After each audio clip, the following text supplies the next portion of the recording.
Bom dia, boa tarde, boa noite, boa madrugada, independente da hora que você está assistindo, seja bem-vindo e aproveita para se inscrever no canal para me dar uma força.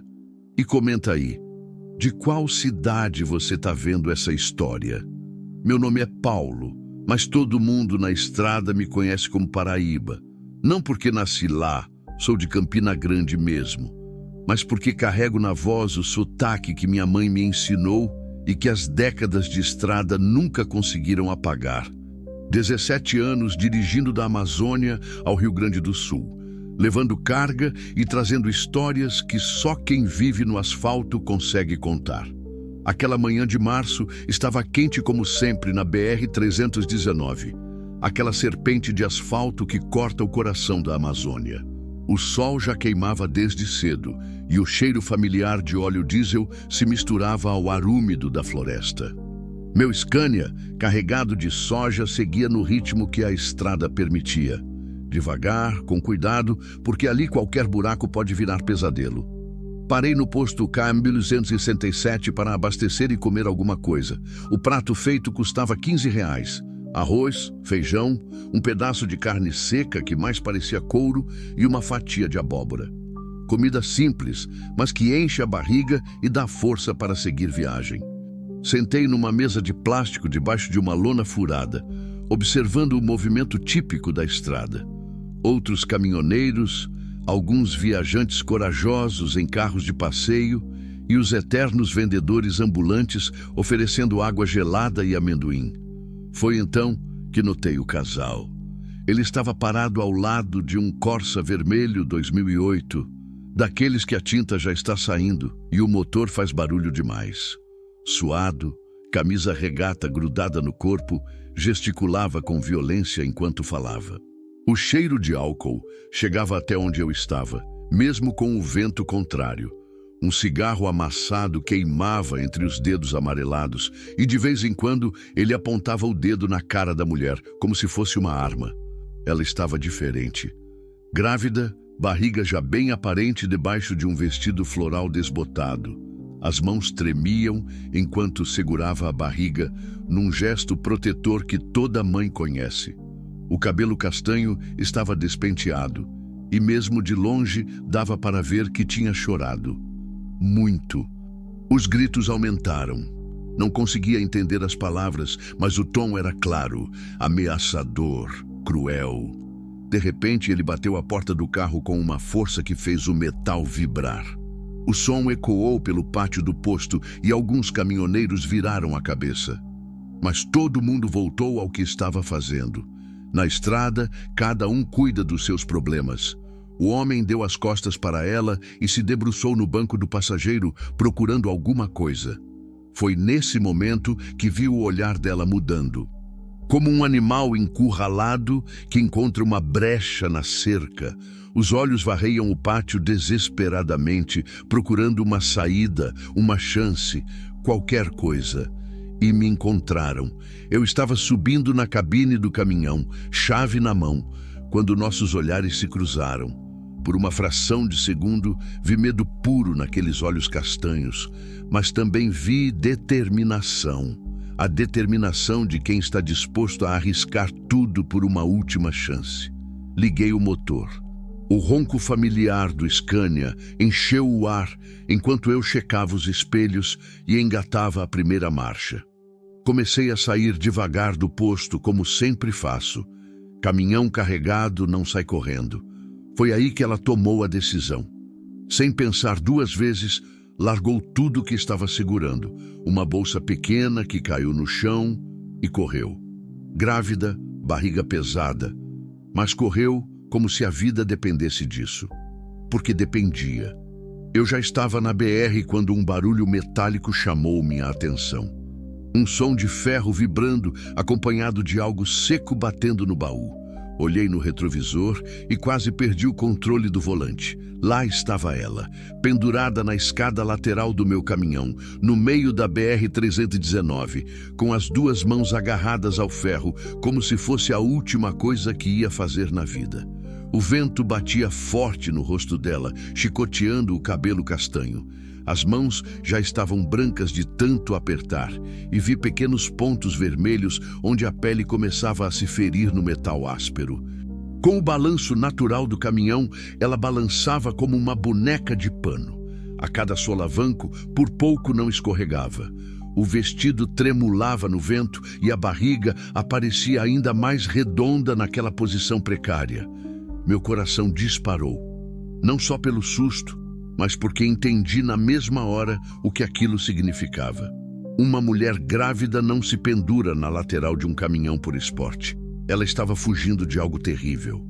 Foi então que vi, lá atrás, levantando uma nuvem de poeira, o carro vermelho. O motor urrava numa tentativa desesperada de nos alcançar. O homem dirigia como um louco, ultrapassando carros de forma perigosa, buzinando como se o mundo fosse acabar.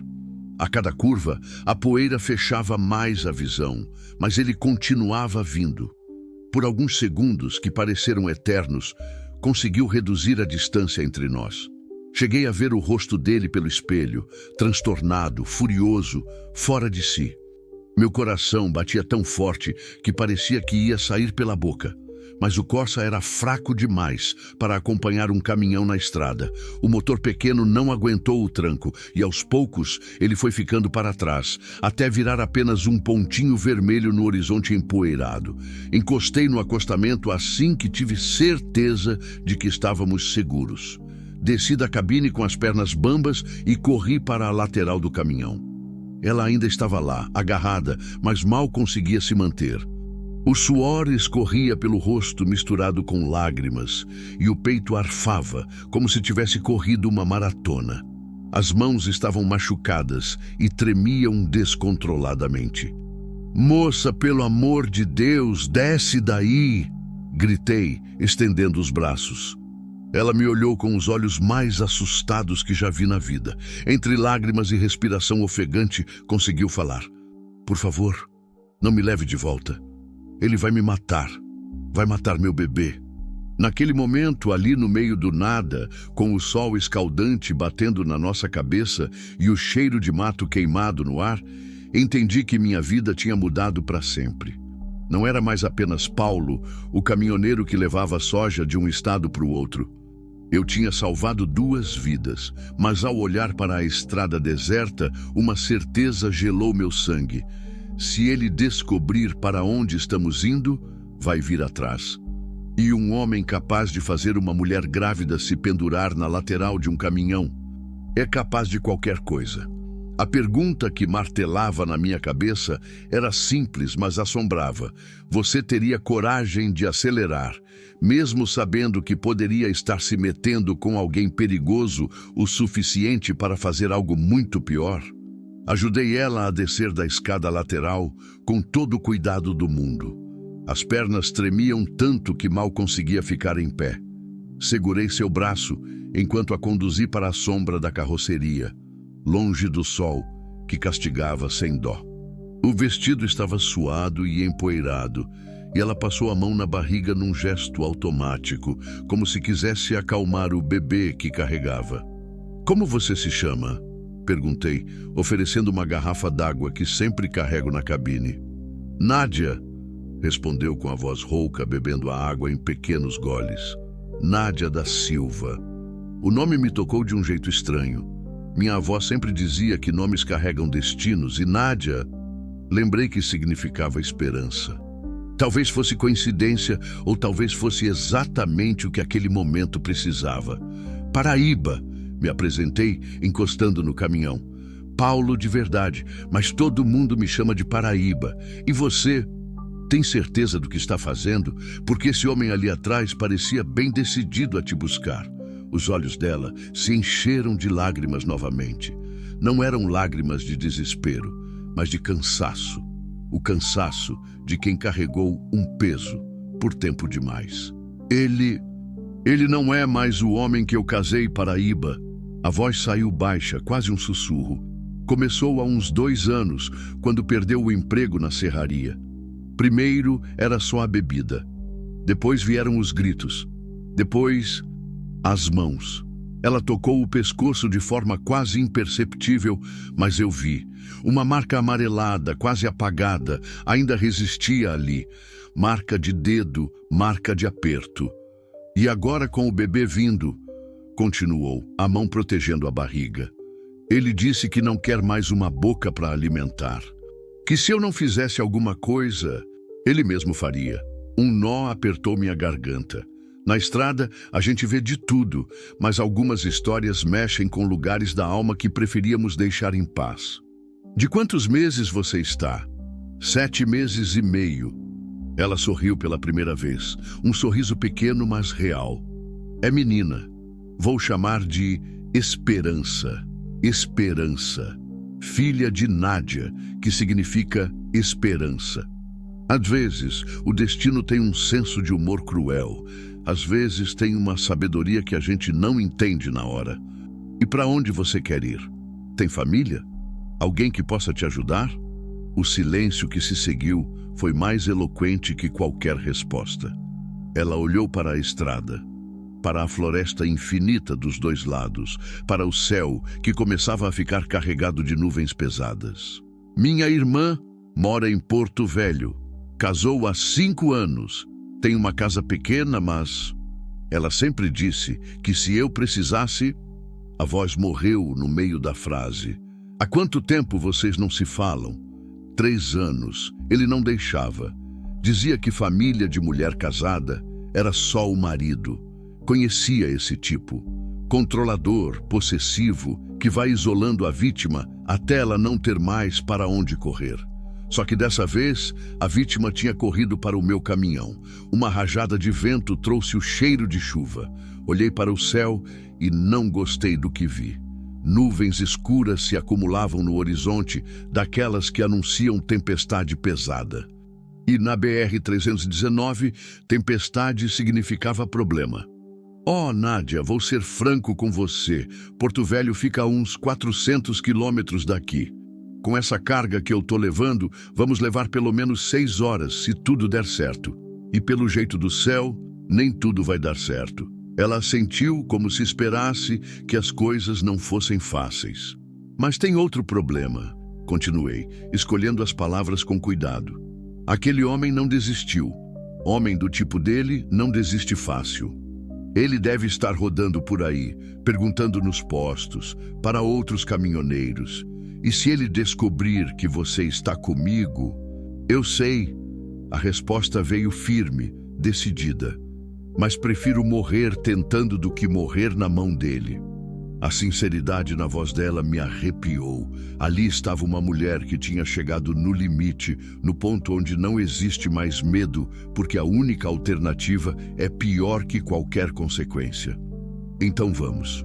Abri a porta da cabine. Mas você vai ter que se esconder sempre que pararmos em algum lugar. E se alguma coisa der errado, eu entendo.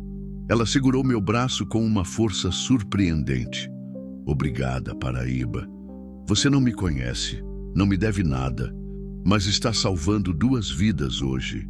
Ajudei ela a subir na cabine. Não foi fácil com a barriga e o estado de exaustão, mas conseguimos.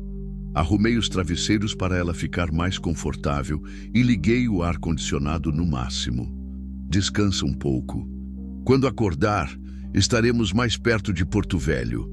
Coloquei o caminhão na estrada novamente, mas dessa vez com uma sensação estranha no peito. Não era só responsabilidade pelo que estava fazendo. Era uma mistura de medo, determinação e algo que não conseguia nomear. Talvez fosse a certeza de que aquele encontro não tinha sido por acaso. O rádio dos caminhoneiros começou a chiar e uma voz conhecida ecoou na cabine. Ô Paraíba, você que passou pelo posto do KM-267 há pouco tempo, o pessoal aqui está dizendo que tem um cara perguntando por você. Homem meio alterado, dirigindo um Corsa vermelho, diz que você levou a mulher dele. Meu sangue gelou. Olhei para Nádia, que tinha ouvido tudo e estava acordada, com os olhos arregalados de medo. Não responde, ela sussurrou. Por favor, não responde. Desliguei o rádio. Mas o estrago estava feito. Se ele estava perguntando nos postos, logo ia descobrir que direção tomamos.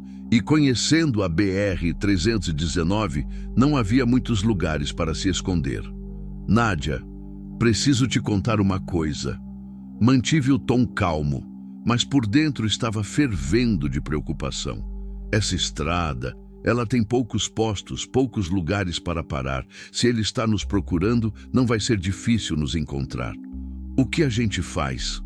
Olhei no retrovisor. A estrada estava vazia por enquanto, mas isso podia mudar a qualquer momento.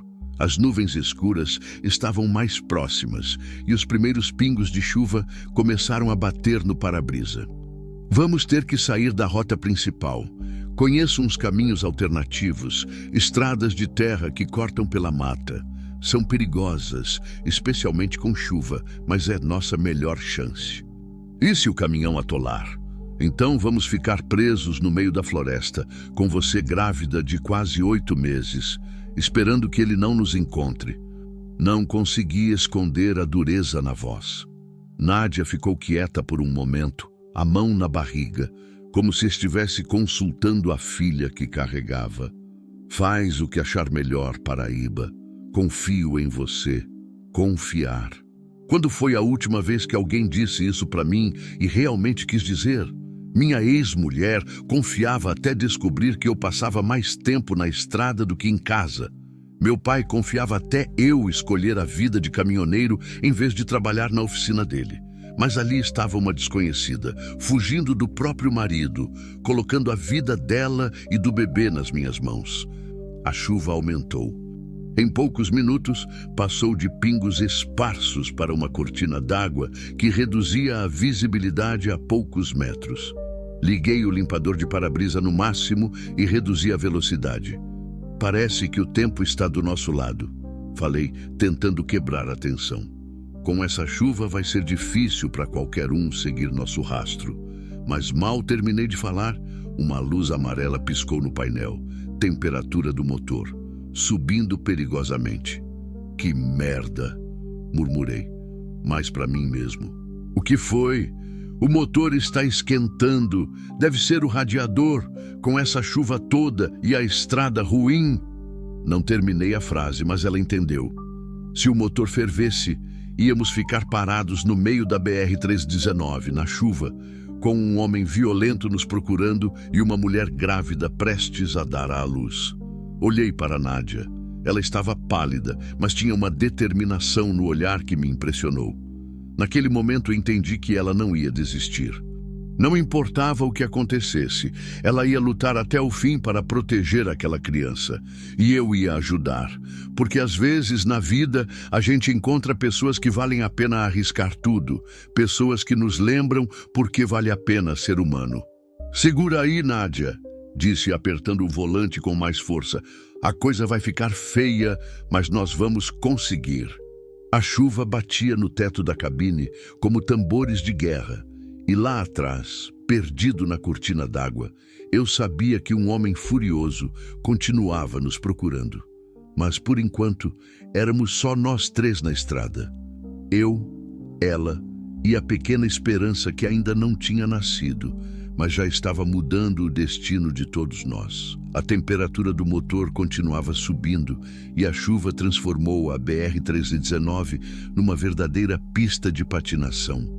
O limpador de para-brisa trabalhava no limite, mas mesmo assim eu mal conseguia enxergar a faixa amarela do meio da pista. Era como dirigir dentro de uma cachoeira, com o barulho ensurdecedor da água batendo no teto da cabine. Paraíba, você está bem? A voz de Nádia tremia, mas não de medo, era preocupação genuína. Estou, sim, só concentrado. Menti. Por dentro, minha mente trabalhava feito computador quebrado, calculando distâncias, possibilidades, rotas de fuga. O marcador de temperatura já estava no vermelho. Se não parasse logo para dar um tempo para o motor esfriar, ia fundir tudo e ficaríamos encalhados definitivamente. Mas parar significava dar tempo para ele nos alcançar. Foi quando vi uma placa meio apagada pela chuva. Ramal do Benedito, 15 quilômetros. Conhecia aquela estrada de terra. Era um caminho secundário que cortava pela mata e saía numa estrada estadual menor, uns 50 quilômetros à frente. Perigoso com tempo bom, mortal com chuva. Mas era a nossa única chance. Nádia, vamos sair da BR. Tem uma estrada de terra aqui na frente que pode nos tirar dessa. É seguro? Olhei para ela. Cabelo grudado no rosto pelo suor. Mãos apoiadas na barriga. Confiando em mim completamente. Como explicar que não tinha nada de seguro naquilo? Que estávamos apostando a vida numa estrada que poderia virar um lamaçal intransitável? É nossa melhor opção, respondi, que era a verdade mais honesta que conseguia dar. Peguei o desvio. Imediatamente, o asfalto deu lugar à terra batida e o caminhão começou a dançar na lama. Reduzi para a primeira marcha, segurando firme o volante enquanto as rodas patinavam e buscavam aderência. Nossa Senhora! Sussurrou Nádia, se segurando no painel. A estrada era estreita, mal dava para um caminhão passar. Dos dois lados, a mata fechada parecia querer engolir tudo. Galhos raspavam na lateral da carroceria, fazendo um barulho que misturava com o tamborilar da chuva. E o motor? O motor estava fervendo. 15 minutos depois, não aguentei mais. A temperatura estava tão alta que o cheiro de superaquecimento já invadia a cabine. Parei numa pequena clareira, onde a estrada se alargava um pouco. Vou ter que parar. Se não esfriar esse motor agora, vamos ficar a pé. Desci da cabine direto na chuva. Em segundos estava encharcado. Abri o capô e uma nuvem de vapor me recebeu. O radiador estava fervendo, chiando como uma panela de pressão. Precisava de água, e muita. Voltei para a cabine pingando. Tem alguma garrafa d'água aí? Preciso completar o radiador. Nádia me passou 2 garrafas de meio litro. Mal dava para completar, mas era o que tínhamos. Não vai dar, disse, mas para mim mesmo. Preciso achar um riacho, alguma coisa. Tem um ali. Ela apontou para o lado direito da clareira. Olhei e realmente havia um pequeno córrego correndo pela mata, engrossado pela chuva. Peguei uma lata vazia que carregava para emergências e corri até lá. A água estava barrenta, mas era água. Enchi a lata 3 vezes, correndo de volta para o caminhão, como se minha vida dependesse disso. Porque dependia. Enquanto completava o radiador, ouvi Nádia gritar da cabine. Paraíba, tem alguém vindo. Meu coração parou. Larguei tudo e corri para a estrada de onde tínhamos vindo. Lá longe, entre a cortina de chuva, uma luz amarela se aproximava. Farol de carro, balançando conforme atravessava as poças e buracos. É ele, disse Nádia, a voz carregada de terror. Eu conheço o farol daquele carro, o Corsa vermelho. Ele tinha descoberto nosso caminho. Desce da cabine. Agora. Minha voz saiu mais dura do que eu queria. Como assim? Se ele chegar aqui e te encontrar no caminhão, vai ser pior para todo mundo. Vamos nos esconder na mata até ele passar. Paraíba, eu não consigo correr. Eu estou grávida de quase 8 meses. Não precisa correr. Só precisa se esconder. Ajudei ela a descer. A chuva caía sem piedade e em segundos estávamos os dois encharcados. Peguei uma lona da carroceria e a coloquei sobre os ombros dela, tentando proteger ao menos um pouco. Ali, atrás daquelas árvores. Apontei para um grupo de palmeiras uns 20 metros à frente. Caminhamos o mais rápido que ela conseguia, eu segurando seu braço para ajudar no equilíbrio. O terreno estava escorregadio, cheio de raízes e buracos disfarçados pela chuva. A cada passo, eu temia que ela escorregasse. Chegamos atrás das árvores, quando a luz do farol já iluminava nossa clareira. Nos agachamos atrás de um tronco grosso, eu abraçando Nádia para tentar protegê-la do frio e da chuva. O Corsa parou ao lado do meu caminhão. Ele desceu devagar, olhando ao redor como um predador farejando a presa. Mesmo de longe, dava para ver que estava molhado e furioso. Caminhou até a cabine do caminhão e espiou para dentro. Depois, foi até a carroceria, como se procurasse sinais de que ela estivesse escondida lá. Nádia tremeu nos meus braços. Não sei se era de frio, medo ou uma mistura dos dois. Coloquei a mão sobre a boca dela, num gesto protetor, e sussurrei no ouvido: "Fica quieta, ele vai embora." Mas o homem não foi embora. Ficou parado ali, debaixo da chuva, gritando como um louco: "Eu sei que vocês estão aqui. Nádia, Nádia, sua vaca, aparece. Você é minha mulher, minha propriedade." As palavras ecoavam pela mata, misturadas com o barulho da chuva. Cada grito era como um tiro no silêncio da floresta. "Caminhoneiro, filho da puta! Onde você escondeu minha mulher? Vou te encontrar! Vou te matar!" Ele chutou o pneu do meu caminhão com força. Depois pegou uma pedra e atirou na cabine, rachando o vidro lateral. "Seu Rogério!" Nádia sussurrou o nome dele pela primeira vez.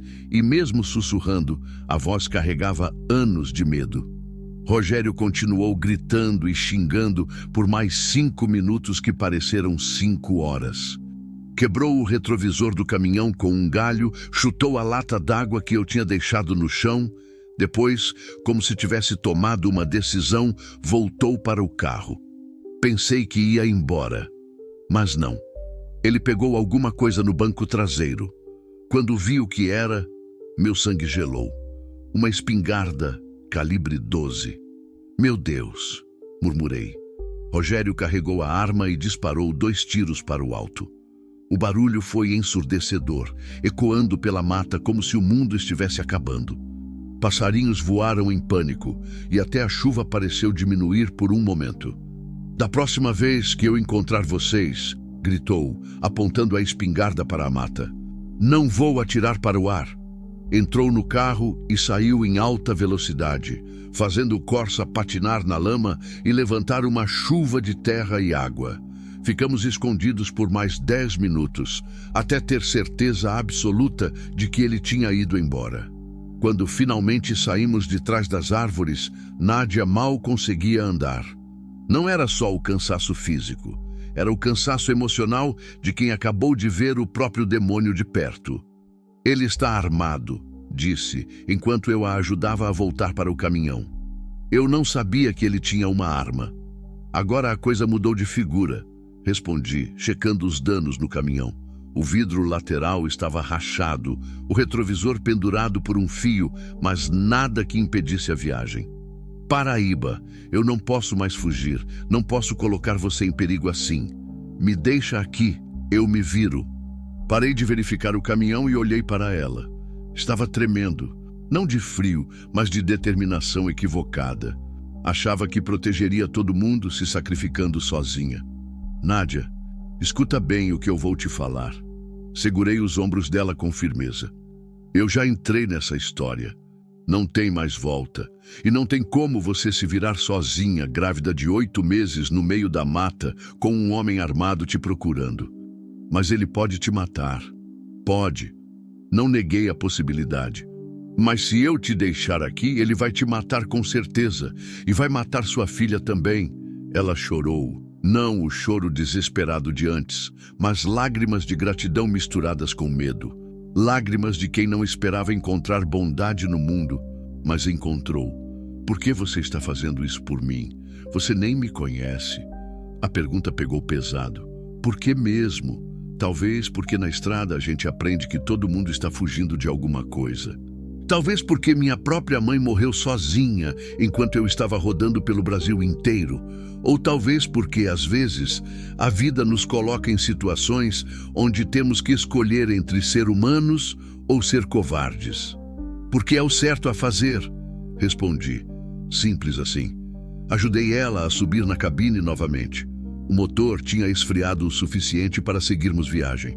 Liguei o caminhão e voltamos para a estrada de terra, mais devagar agora, mais cautelosos. "Quanto falta?" perguntou ela. "Uns 30 quilômetros até sairmos desta estrada, depois mais 200 até Porto Velho. E se ele estiver esperando na saída?" Não respondi, porque não tinha resposta. Estávamos jogando um jogo onde não conhecíamos todas as regras contra um adversário que tinha mostrado estar disposto a tudo. A chuva diminuiu um pouco, mas a estrada continuava um desafio. A cada curva, Eu esperava ver o Corsa vermelho nos esperando. A cada barulho estranho, meu coração disparava. Mas continuamos seguindo em frente. Nádia, eu e a pequena Esperança, que se mexia na barriga da mãe como se soubesse que estava participando da fuga mais importante da vida dela. 2 horas depois, quando finalmente saímos da estrada de terra e voltamos ao asfalto de uma rodovia estadual menor, respirei aliviado. Pelo menos agora tínhamos mais opções de rota. Agora vai dar tudo certo, disse para Nádia, tentando soar mais confiante do que realmente estava. Ela sorriu, mas foi um sorriso cansado. O tipo de sorriso de quem quer acreditar, mas já passou por decepções demais na vida. Foi então que ela apertou a barriga e gemeu baixinho. Nádia, o que foi? Não sei, uma dor estranha. Ela respirou fundo, como se estivesse tentando controlar alguma coisa. Que tipo de dor? Ela me olhou com os olhos arregalados e eu vi algo que me gelou até a medula. Acho que a bebê está querendo nascer. As palavras de Nádia ecoaram na cabine como um trovão. Por um momento, o mundo parou. O barulho do motor, da chuva que ainda caía lá fora, do vento nas árvores, tudo sumiu. Só existia ela, eu, e a realidade aterrorizante de que uma criança estava decidindo nascer no meio da nossa fuga. Tem certeza? Perguntei, mesmo sabendo que era uma pergunta idiota. Mulher grávida de 8 meses sabe quando está entrando em trabalho de parto. As contrações começaram quando estávamos escondidos na mata. Ela respirou fundo, tentando manter a calma. Pensei que fosse o susto, o estresse, mas outra contração a fez se dobrar, as mãos agarrando a barriga. Parei o caminhão no acostamento. Não tínhamos escolha. Meu conhecimento sobre parto se resumia ao que vi em alguns filmes, e isso definitivamente não era suficiente para o que estava acontecendo. Respira fundo. Vamos conseguir, disse, tentando passar uma confiança que não sentia. Quanto tempo entre as contrações? Uns 5 minutos, acho. Ela olhou para mim com os olhos cheios de lágrimas. Paraíba, ela não pode nascer aqui. Não assim. Olhei ao redor. Estávamos numa estrada estadual deserta, cercados de mata fechada, com chuva caindo e um homem armado nos procurando. Se existia um lugar no mundo onde uma criança não deveria nascer, era exatamente ali. Mas bebês não escolhem lugar nem hora. Eles vêm quando querem vir. Qual é o hospital mais próximo? Perguntei, ligando o motor novamente. Humaitá, uns 40 quilômetros para frente. Ela se segurou no painel quando outra contração chegou. Mas não sei se vou conseguir aguentar. 40 quilômetros. Com esse trânsito de estrada rural, umas 40 minutos. Se as contrações estavam de 5 em 5 minutos, tínhamos 8 contrações pela frente. E elas só iam ficar mais fortes e frequentes. Acelerei o quanto a prudência permitia. O caminhão carregado não era exatamente um carro de corrida, mas fiz o que pude. A cada curva, olhava no retrovisor, dividido entre a esperança de não ver o Corsa vermelho e o medo de que ele aparecesse justamente agora. Me conta de você, disse, tentando distraí-la. Como conheceu o Rogério? Nádia respirou fundo antes de responder, uma técnica que parecia estar usando para lidar com a dor. Fomos vizinhos na infância, em Lábrea. A voz saía entrecortada, interrompida pelas respirações profundas. Ele era bonito, divertido. Meu pai morreu quando eu tinha 16 anos e minha mãe morreu 2 anos depois. Câncer. E ele te ajudou? No começo, sim. Um sorriso triste passou pelo rosto dela. Foi meu príncipe encantado quando eu não tinha mais ninguém. Casamos quando eu fiz 19.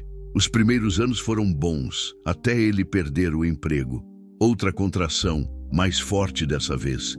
Ela se dobrou na poltrona, as mãos crispadas na barriga.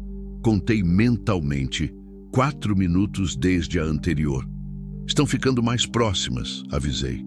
Eu sei. A voz saiu tensa, carregada de dor e medo. Passamos por uma placa. Humaitá, 25 quilômetros.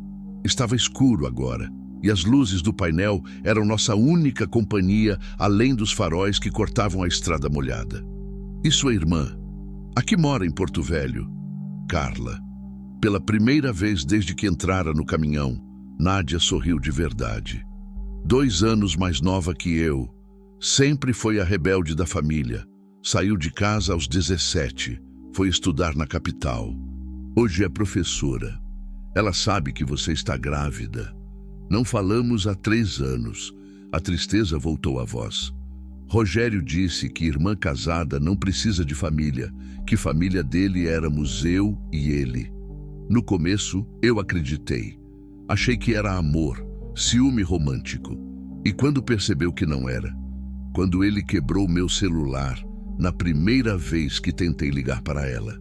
Outra contração, mais intensa. 3 minutos e meio. A chuva diminuiu, mas as nuvens continuavam carregadas. De vez em quando, um relâmpago iluminava a paisagem ao redor, mostrando uma mata densa e infinita dos 2 lados da estrada. Paraíba, preciso te contar uma coisa. A voz dela ficou séria, quase sussurrando. Fala. Esse bebê... Ela hesitou, como se as palavras fossem pesadas demais. Quando eu descobri que estava grávida, ele me bateu. Disse que não queria criança, que eu tinha que resolver o problema. Me levou numa clínica em Lábrea, mas eu fugi. Meu peito apertou. Conhecia histórias assim, mas ouvir de perto, da boca de quem viveu, era diferente. Ele passou 2 semanas me procurando. Quando me encontrou, me trancou em casa. Disse que se eu tentasse fazer besteira de novo, me matava. E você ficou calada por 7 meses? Que escolha eu tinha? As lágrimas voltaram. Não tinha para onde ir, não tinha dinheiro, não conhecia ninguém. E ele me controlava completamente. Até quando eu ia ao banheiro, ele ficava de olho. Outra contração. 3 minutos exatos. Humaitá, 15 quilômetros. Estamos chegando, Nádia. Aguenta firme. Mas ela balançou a cabeça, o rosto contraído de dor. Não vai dar tempo. Ela está vindo agora. Como você sabe? Porque eu sinto. Ela olhou para mim com uma mistura de terror e determinação. Minha mãe sempre contava que quando chegou minha hora de nascer, ela soube na mesma hora. É uma coisa que a mulher sente. Merda, merda, merda. Olhei ao redor procurando algum lugar para parar. Uma casa, um posto, qualquer coisa, mas só havia mata e escuridão. Ali! Nádia apontou para a frente. Tem uma luz. Forcei a vista e consegui ver. Do lado direito da estrada, uns 500 metros adiante, uma luz amarelada brilhava entre as árvores. Parecia uma casa. Acelerei até lá. Era uma casa simples, de madeira, com uma varanda pequena iluminada por uma lâmpada nua. Um Fusca azul velho estava estacionado na frente e fumaça saía da chaminé. Parei o caminhão na frente do portão de madeira e buzinei 2 vezes. Nádia, vou pedir ajuda. Fica aqui. Não me deixa sozinha, por favor. Não vou deixar. Só vou ali falar com a pessoa e já volto. Desci do caminhão e corri até o portão. A chuva tinha parado completamente, mas o chão ainda estava molhado e escorregadio. Bati no portão e gritei. Oi, tem alguém aí? É emergência!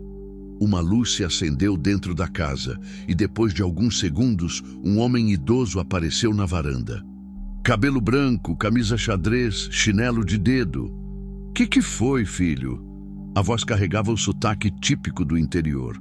Seu moço, preciso de ajuda. Tem uma mulher grávida no caminhão, ela está entrando em trabalho de parto.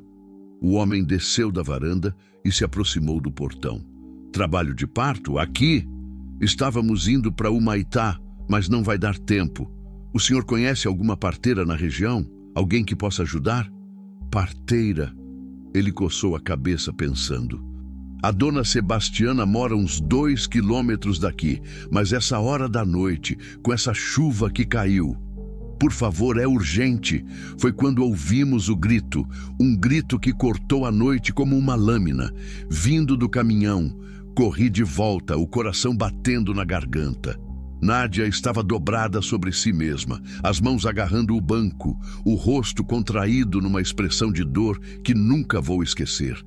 "Ela está vindo!" gritou entre dentes cerrados. "A bebê está vindo agora!" O homem idoso chegou atrás de mim, ofegante. "Meu Deus do céu, vamos levar ela para dentro de casa. Minha mulher já ajudou em alguns partos. Sua mulher está aí? Está dormindo, mas vou acordar ela. Venha, vamos carregar a moça." Subimos na cabine, eu de um lado, ele do outro. Nádia mal conseguia andar, apoiada em nós dois. Cada passo era uma luta contra a dor que a dominava. "Como você se chama, filha?" perguntou o homem. "Nádia." A resposta saiu como um gemido. "Eu sou Benedito, essa aqui é minha terra, vamos cuidar de você." Benedito. O mesmo nome do ramal que tínhamos pegado. Às vezes o destino tem dessas coincidências que fazem a gente acreditar que existe algo maior cuidando da gente. Chegamos à varanda quando outra contração atacou. Dessa vez, Nádia quase desmaiou de dor. Foi aí que soube. Não íamos conseguir chegar nem até a cama. A bebê estava decidida a nascer ali mesmo, na varanda de uma casa desconhecida, no meio da madrugada amazônica. "Benedito!" Uma voz de mulher veio de dentro da casa. "Que barulho é esse?" "Maria, vem aqui rápido! Tem uma moça aqui que vai ter nenê agora!" Dona Maria apareceu de camisola e roupão, os cabelos grisalhos desalinhados pelo sono. Mas no momento que viu Nádia, algo mudou no olhar dela. A sonolência deu lugar a uma determinação serena, como se ela tivesse acordado para aquilo a vida inteira. "Traz ela aqui para dentro. Benedito vai buscar toalhas limpas, água morna e aquela bacia azul." As ordens saíam firmes, precisas. "A senhora entende de parto?" perguntei, enquanto ajudava Nádia a se acomodar no sofá da sala. "Tive 5 filhos e ajudei mais umas 20 mulheres a parir por aqui." Ela lavou as mãos numa bacia e se ajoelhou ao lado de Nádia. "Filha, olha para mim. Respira fundo. A natureza sabe o que está fazendo." Nádia segurou a mão de Dona Maria como se fosse uma tábua de salvação no meio de um naufrágio. "Dói muito", disse entre lágrimas. "Eu sei, minha filha, mas é uma dor que traz vida, e a vida sempre vale a pena." Foi nesse momento que ouvimos o som que fez meu sangue gelar. Um motor, vindo da estrada. Corri até a janela e olhei para fora. Lá vinha ele, o Corsa vermelho, devagar, como se estivesse procurando alguma coisa, ou alguém. "Nádia", chamei baixinho. "Ele está aqui." Ela tentou se levantar, mas Dona Maria a segurou. "Ninguém vai lugar nenhum. Essa criança está nascendo agora." "Mas ele... Benedito!" Dona Maria gritou. "Pega a espingarda." "Que espingarda?" perguntei. "Aqui está atrás da porta." Benedito já estava se movendo. "Aqui no interior todo mundo tem uma. Nunca se sabe quando vai precisar." O carro parou na frente da casa. O motor morreu e um silêncio pesado tomou conta da noite. Depois passos na varanda, 3 batidas na porta. Fortes, impacientes. "Tem alguém aí?" A voz de Rogério chegou abafada pela madeira. "Vi um caminhão parado aqui." Benedito apareceu com uma espingarda 12 quebrada na mão. Dona Maria continuou cuidando de Nádia, que tentava não fazer barulho apesar da dor. "Responde, Benedito", sussurrou para o marido, "mas não abre a porta." "Tem sim, moço", Benedito gritou, "mas é tarde. O que você quer?" "Estou procurando minha mulher. Ela fugiu comigo hoje mais cedo. Mulher grávida, cabelo castanho. Alguém disse que viu ela num caminhão por aqui." "Não vi mulher nenhuma por aqui, não." "Tem certeza?" A voz ficou mais ameaçadora. "Porque aquele caminhão ali na frente não estava aqui quando passei há 2 horas. Meu coração disparou. Ele tinha passado por aqui antes. Estava fazendo ronda, procurando sistematicamente." O caminhoneiro parou para pedir água. Benedito respondeu sem hesitar. "Já foi embora faz tempo." "Então, por que o caminhão ainda está aí?" Silêncio. Benedito não tinha resposta para essa. Foi quando Nádia gemeu, baixinho, mas o suficiente para ser ouvido. Os passos na varanda pararam. Que barulho foi esse? Minha mulher. Está doente, com dor nas costas. Abre essa porta. Agora! Não vou abrir nada, moço. Aqui é minha casa. Foi quando ouvimos o som inconfundível de uma espingarda sendo carregada. Eu disse para abrir essa porta.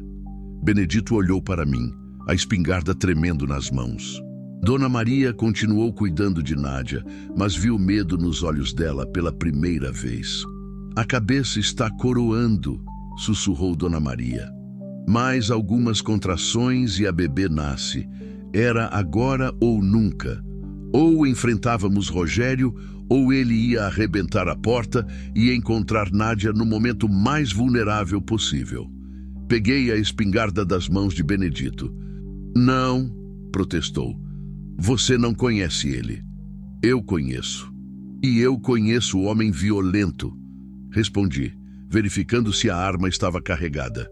Caminhei até a porta e respirei fundo. Do outro lado estava um homem desesperado, armado, disposto a tudo para recuperar o que considerava sua propriedade. Mas deste lado estava uma mulher dando à luz. Uma nova vida chegando ao mundo e pessoas que tinham escolhido fazer o que era certo. Abri a porta de uma vez.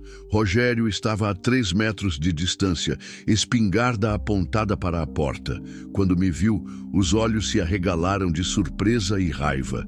Você... A voz saiu carregada de ódio. Onde ela está? Não está aqui. Mentira, eu ouvi! Ouviu a dona da casa, que está doente. Ele deu um passo à frente, a arma ainda apontada para mim. Eu vou entrar aí e ver com meus próprios olhos. Não vai, não. Foi quando apontei minha espingarda para ele. Ficamos assim, os dois armados, nos encarando no meio da varanda mal iluminada. A chuva tinha parado completamente e só se ouvia o som das cigarras na mata e lá dentro da casa, muito baixinho, Nádia lutando para não gritar. Você não tem coragem, disse Rogério. Quer testar? Ele hesitou. Por alguns segundos vi a dúvida nos olhos dele, mas depois a raiva voltou, mais forte.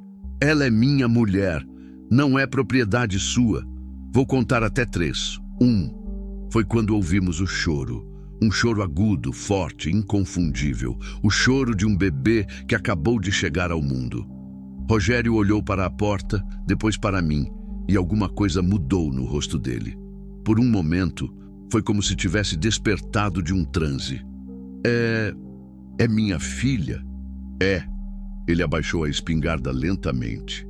Posso ver ela? Antes que eu pudesse responder, a voz de Nádia veio de dentro da casa. Fraca, mas firme. Ele não vai tocar nela. Nunca. As palavras de Nádia cortaram a noite como uma sentença final. Rogério ficou parado por alguns segundos, processando o que tinha ouvido. A espingarda dele ainda apontava para baixo, mas vi suas mãos se contraindo no cabo da arma. Nádia! Gritou em direção à casa. Sai daí, agora! Você é minha mulher e essa é minha filha. Não sou mais sua mulher. A voz dela chegou mais firme agora, carregada de uma determinação que não tinha antes. E ela nunca vai ser sua filha. Foi como se tivesse acendido um rastilho de pólvora. Rogério ergueu a espingarda novamente, apontando diretamente para mim. Sai da frente, caminhoneiro. Vou buscar o que é meu. Não é seu. Mantive minha arma firme, mas senti as mãos suando frio. Ela escolheu sair. Pessoas não são propriedade. Ela não sabe o que está fazendo. A voz dele estava ficando mais alterada, mais perigosa. Está confusa, com dor. Mulher grávida fica assim, doida. A única coisa doida aqui é você perseguir uma mulher com espingarda. Ele deu mais um passo à frente. Agora estávamos a menos de 2 metros um do outro, as duas armas apontadas, a tensão no ar tão espessa que parecia que dava para cortar com uma faca. Você não entende, disse, e pela primeira vez ouvi algo diferente na voz dele. Não era só raiva, era desespero.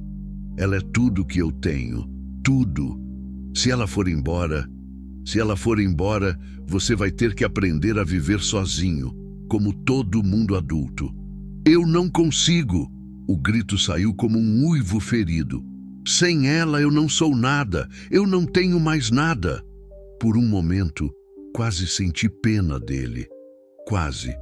Mas daí lembrei das marcas no pescoço de Nádia, do medo nos olhos dela, da forma como se agarrou na lateral do meu caminhão para fugir.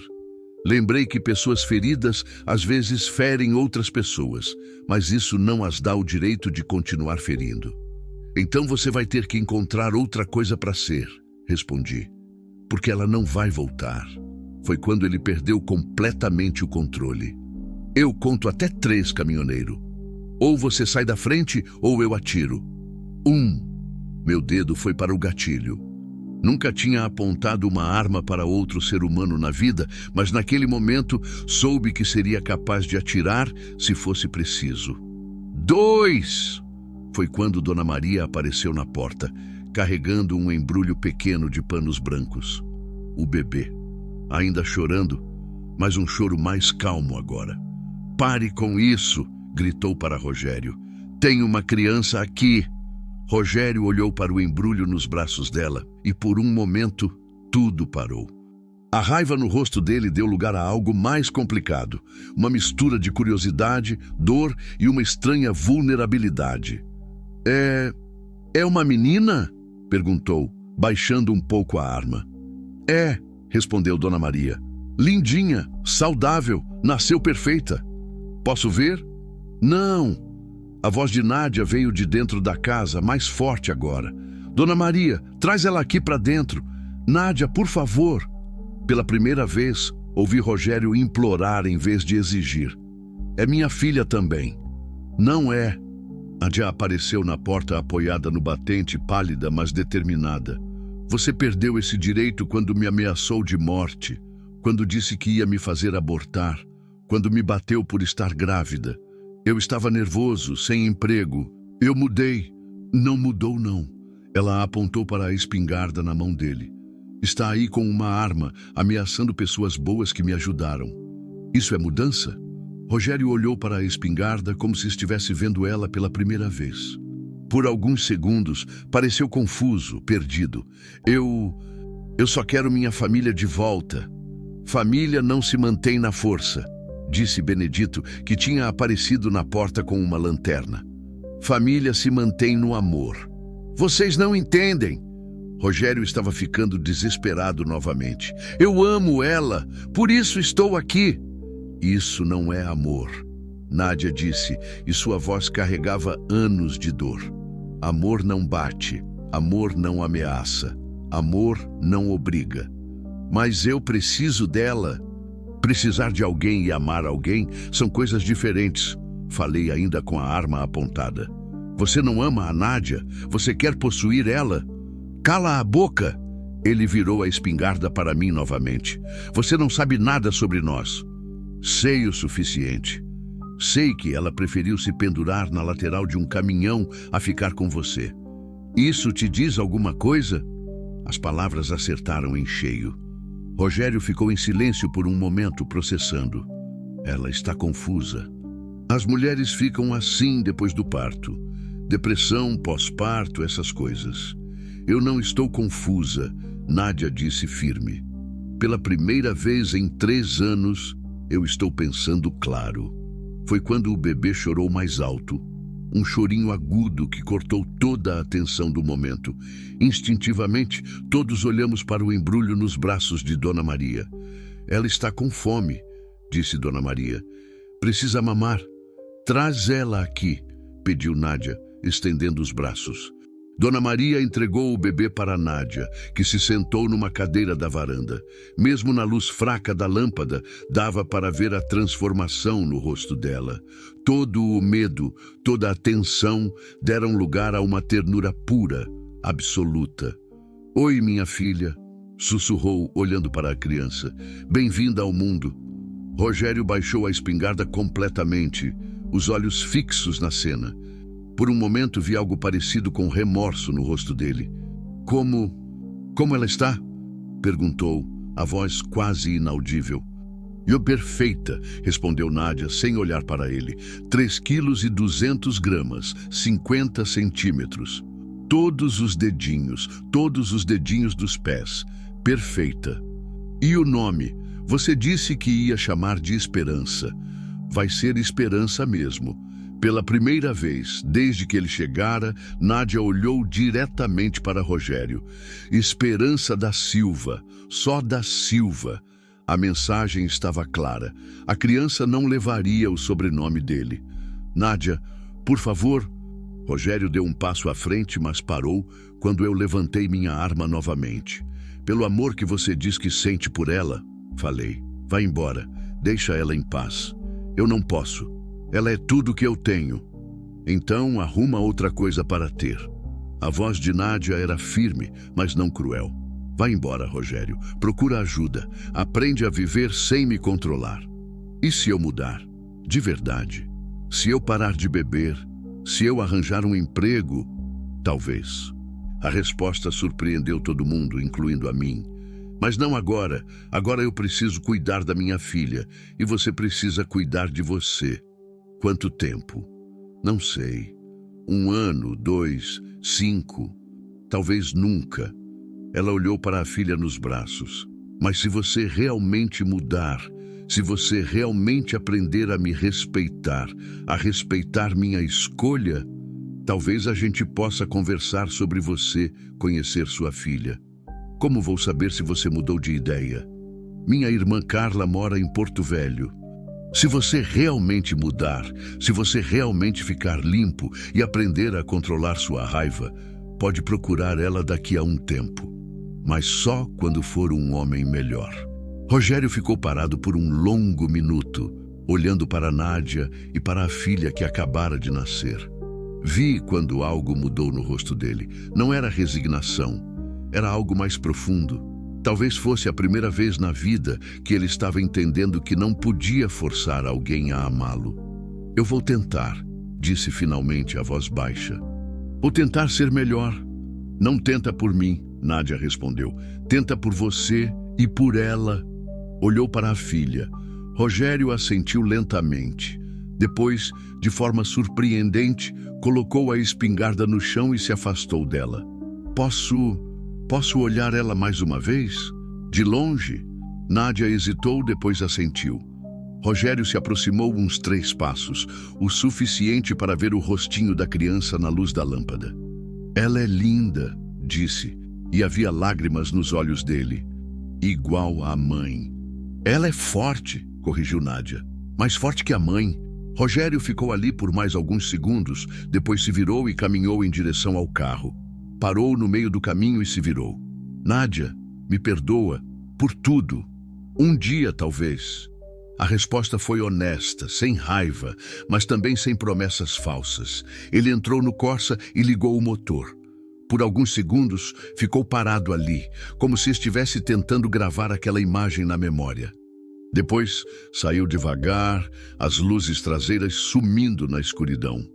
Ficamos todos ali na varanda, em silêncio, ouvindo o som do motor se afastando até desaparecer completamente. Só restou o som das cigarras, do vento na mata e o chorinho suave da pequena Esperança. "Acabou", disse Benedito pegando a espingarda do chão. "Acabou", concordou Nádia, mas sua voz carregava mais alívio do que certeza. "Você acha que ele vai voltar?" perguntei. "Não sei." Ela olhou para a estrada escura. "Mas se voltar, não vai me encontrar. Amanhã eu e Esperança vamos para Porto Velho." "E eu vou levar vocês", disse, guardando minha arma. "É o mínimo que posso fazer. Você já fez mais do que suficiente, Paraíba." Ela sorriu, um sorriso cansado, mas genuíno. "Você salvou 2 vidas hoje." 3, corrigiu Dona Maria. "Você salvou 3 vidas, a dele também." Olhei para ela sem entender. "Se ele tivesse feito alguma coisa com vocês", explicou, "teria que viver com isso pelo resto da vida." Às vezes, salvar alguém é impedir que ele cometa um erro irreversível. Talvez ela estivesse certa. Talvez Rogério fosse embora naquela noite não só derrotado, mas também livre de um peso que nem sabia que carregava. o peso de tentar possuir outra pessoa. Venham, disse Dona Maria.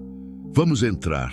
A menina precisa de um lugar quente para dormir e vocês precisam descansar. Seguimos para dentro da casa. Nádia se acomodou no sofá com esperança, que tinha parado de chorar e agora dormia tranquilamente. Eu me sentei numa cadeira próxima, ainda processando tudo que tinha acontecido. Paraíba! Nádia me chamou baixinho para não acordar o bebê. Fala, por que você fez tudo isso? A verdade mesmo. Pensei na resposta por um longo tempo. Pensei na minha ex-mulher, que também fugiu de mim. Não por violência, mas por abandono emocional. Pensei na minha mãe, que morreu sozinha enquanto eu rodava pelo Brasil.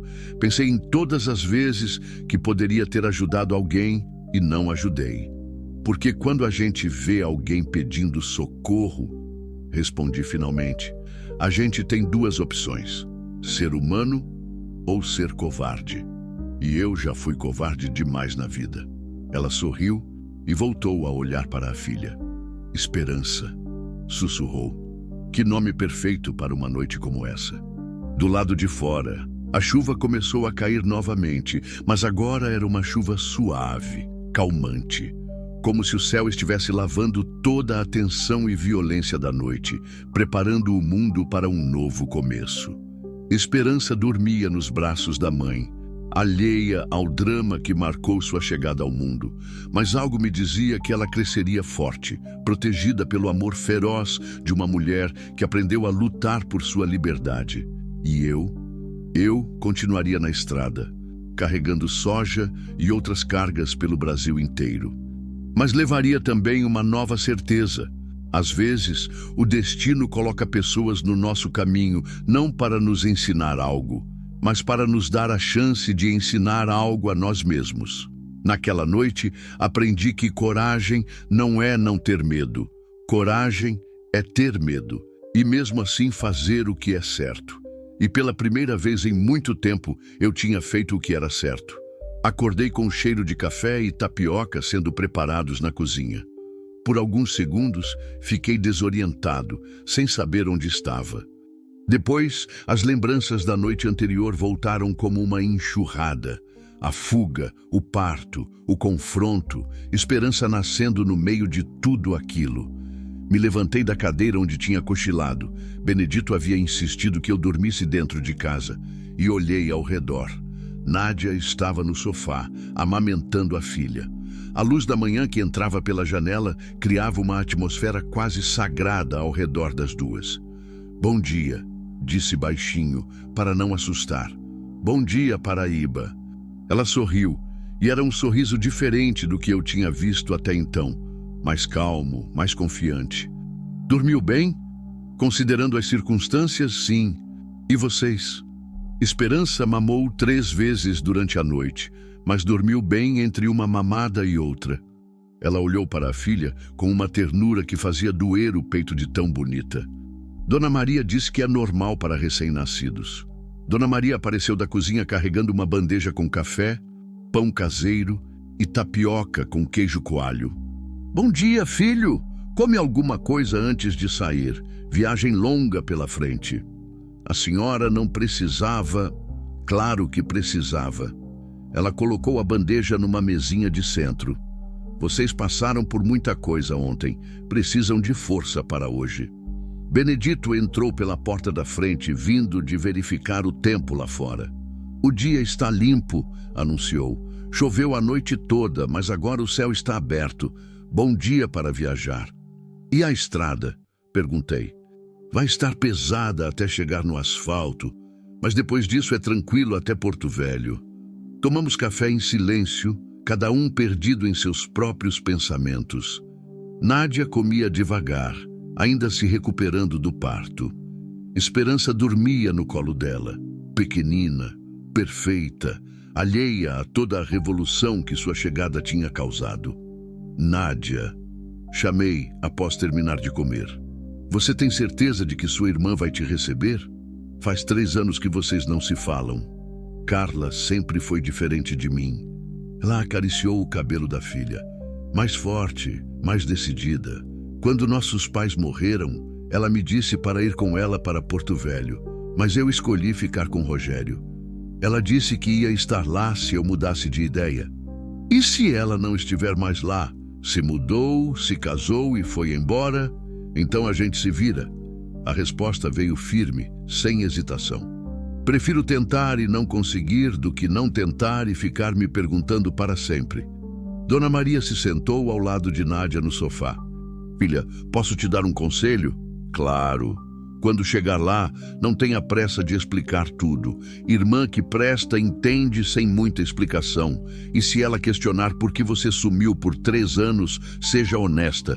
Pessoas que amam a gente perdoam o tempo perdido quando sabem que não foi por mal. A senhora acha que eu fiz certo em dar uma chance para ele mudar? Acho que você fez o que seu coração mandou. Dona Maria segurou a mão de Nádia. E coração de mãe raramente erra quando se trata de proteger os filhos. Uma hora depois, estávamos prontos para partir. Dona Maria tinha preparado uma sacola com roupinhas de bebê que sobraram dos filhos dela, algumas fraldas de pano e um cobertor pequeno. Benedito verificou o óleo e a água do meu caminhão. O motor está bem, disse, fechando o capô. Ontem foi só superaquecimento por causa da chuva e da estrada ruim. Quanto eu devo para vocês? Perguntei, tirando a carteira do bolso. Não deve nada. Benedito balançou a cabeça. A gente não cobra por fazer o certo.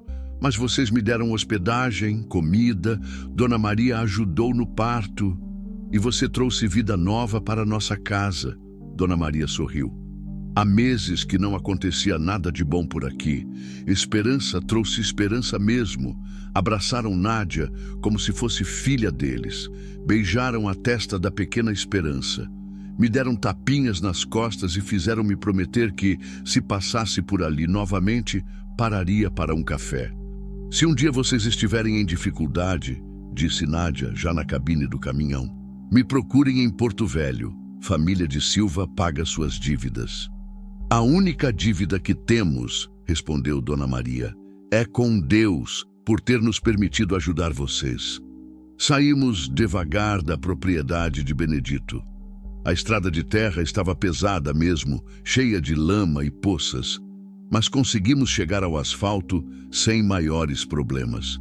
Quando voltamos à rodovia estadual, respirei aliviado.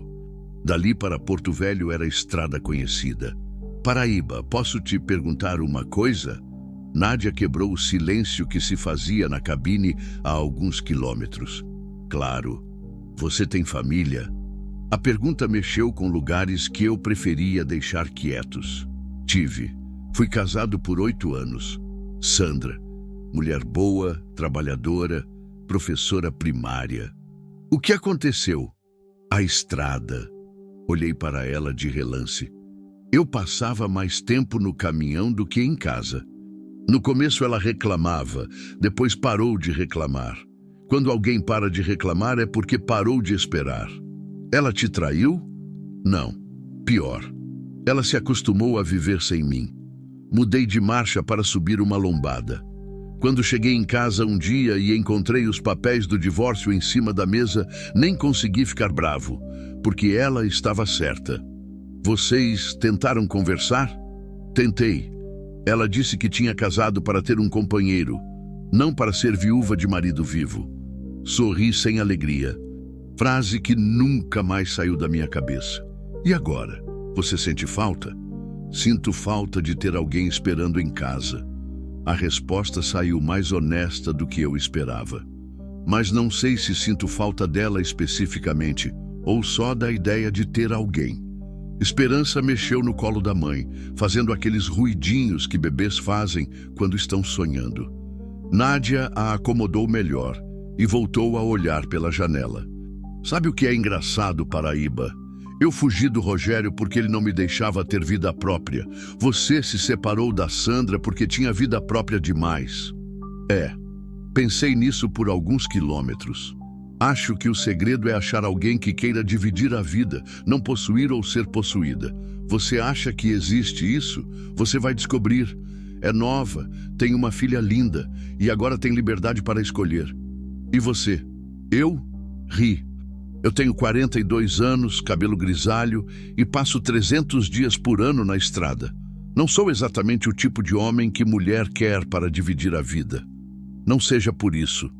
Ela me olhou com um meio sorriso. Eu acabei de fugir pendurada na lateral de um caminhão. Também não sou exatamente o tipo de mulher que homem quer para dividir a vida. Qualquer homem que conseguir te conquistar vai ser muito sortudo. E qualquer mulher que conseguir te fazer parar em casa, de vez em quando, vai ser muito sortuda também. Ficamos quietos por um tempo, cada um pensando na própria vida. Lá fora, a paisagem ia mudando conforme nos aproximávamos de Porto Velho. Mais casas, mais movimento, sinais de uma cidade grande se aproximando. Paraíba, posso te pedir mais um favor? Claro. Quando chegarmos lá, você pode me acompanhar até a casa da Carla? A voz dela tremia um pouco. Não que eu esteja com medo, mas... vai que ela não está mais lá, ou não me reconhece, ou... fico com vocês o tempo que precisar. Prometi. Não vou deixar vocês na mão agora. Obrigada. Ela segurou meu braço por alguns segundos. Não sei como vou pagar tudo que você fez por nós. Não vai pagar nada. Olhei para ela e para a Esperança. Ver vocês duas seguras já é pagamento suficiente. Porto Velho apareceu no horizonte como uma promessa. Prédios, casas, movimento, vida.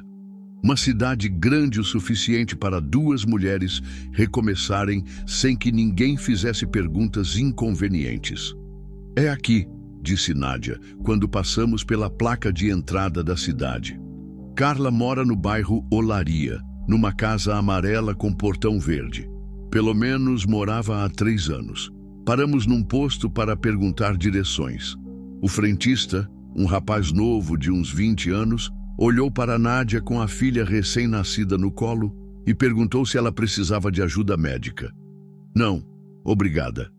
Ela nasceu há poucas horas, mas está tudo bem. Nasceu há poucas horas? O rapaz arregalou os olhos. E a senhora está viajando? Longa história, cortei, pagando o combustível. Pode nos dar a direção do bairro Olaria? 20 minutos depois, estávamos na rua que Nádia lembrava. Casas simples, bem cuidadas, quintais com árvores frutíferas. O tipo de bairro onde todo mundo se conhece e as crianças brincam na rua sem medo. É ali! Nádia apontou para uma casa amarela com portão verde, exatamente como tinha descrito. Não mudou nada. Parei o caminhão na frente da casa. Por alguns momentos, nenhum de nós falou nada. Nádia olhava para a casa como se estivesse tentando juntar coragem. Esperança dormia tranquila, alheia ao momento crucial que estava vivendo. E se ela não quiser me receber? Perguntou Nádia. Então vamos para um hotel e pensamos em outra coisa. Desliguei o motor. Mas algo me diz que ela vai querer sim. Como você sabe? Porque irmã que manda endereço para outra antes de brigar não esquece da família. Ela estava esperando que você aparecesse um dia. Nádia respirou fundo, beijou a testa da filha e abriu a porta do caminhão. Vamos, Esperança, vamos conhecer sua tia. Descemos devagar. Eu carregando a sacola que Dona Maria tinha preparado, Nádia carregando a filha. Caminhamos até o portão verde e Nádia tocou a campainha. Passos se aproximaram do outro lado. A porta se abriu e uma mulher apareceu atrás do portão. Cabelo curto, óculos, blusa social. Parecida com Nádia, mas com um ar mais decidido, mais urbano. Posso ajudar? Perguntou, olhando primeiro para mim, depois para Nádia. Carla! A voz de Nádia saiu como um sussurro. A mulher olhou mais atentamente e viu o momento exato em que reconheceu a irmã. Os olhos se arregalaram, a mão foi para a boca e ela abriu o portão num movimento rápido. Nádia! Meu Deus, Nádia! As duas se abraçaram por cima do bebê, chorando e rindo ao mesmo tempo. 3 anos de silêncio foram apagados num abraço só. Eu sabia, dizia Carla entre lágrimas. Eu sabia que você ia aparecer um dia. E quem é essa princesa? Esperança, sua sobrinha. Nádia mostrou a filha para a irmã.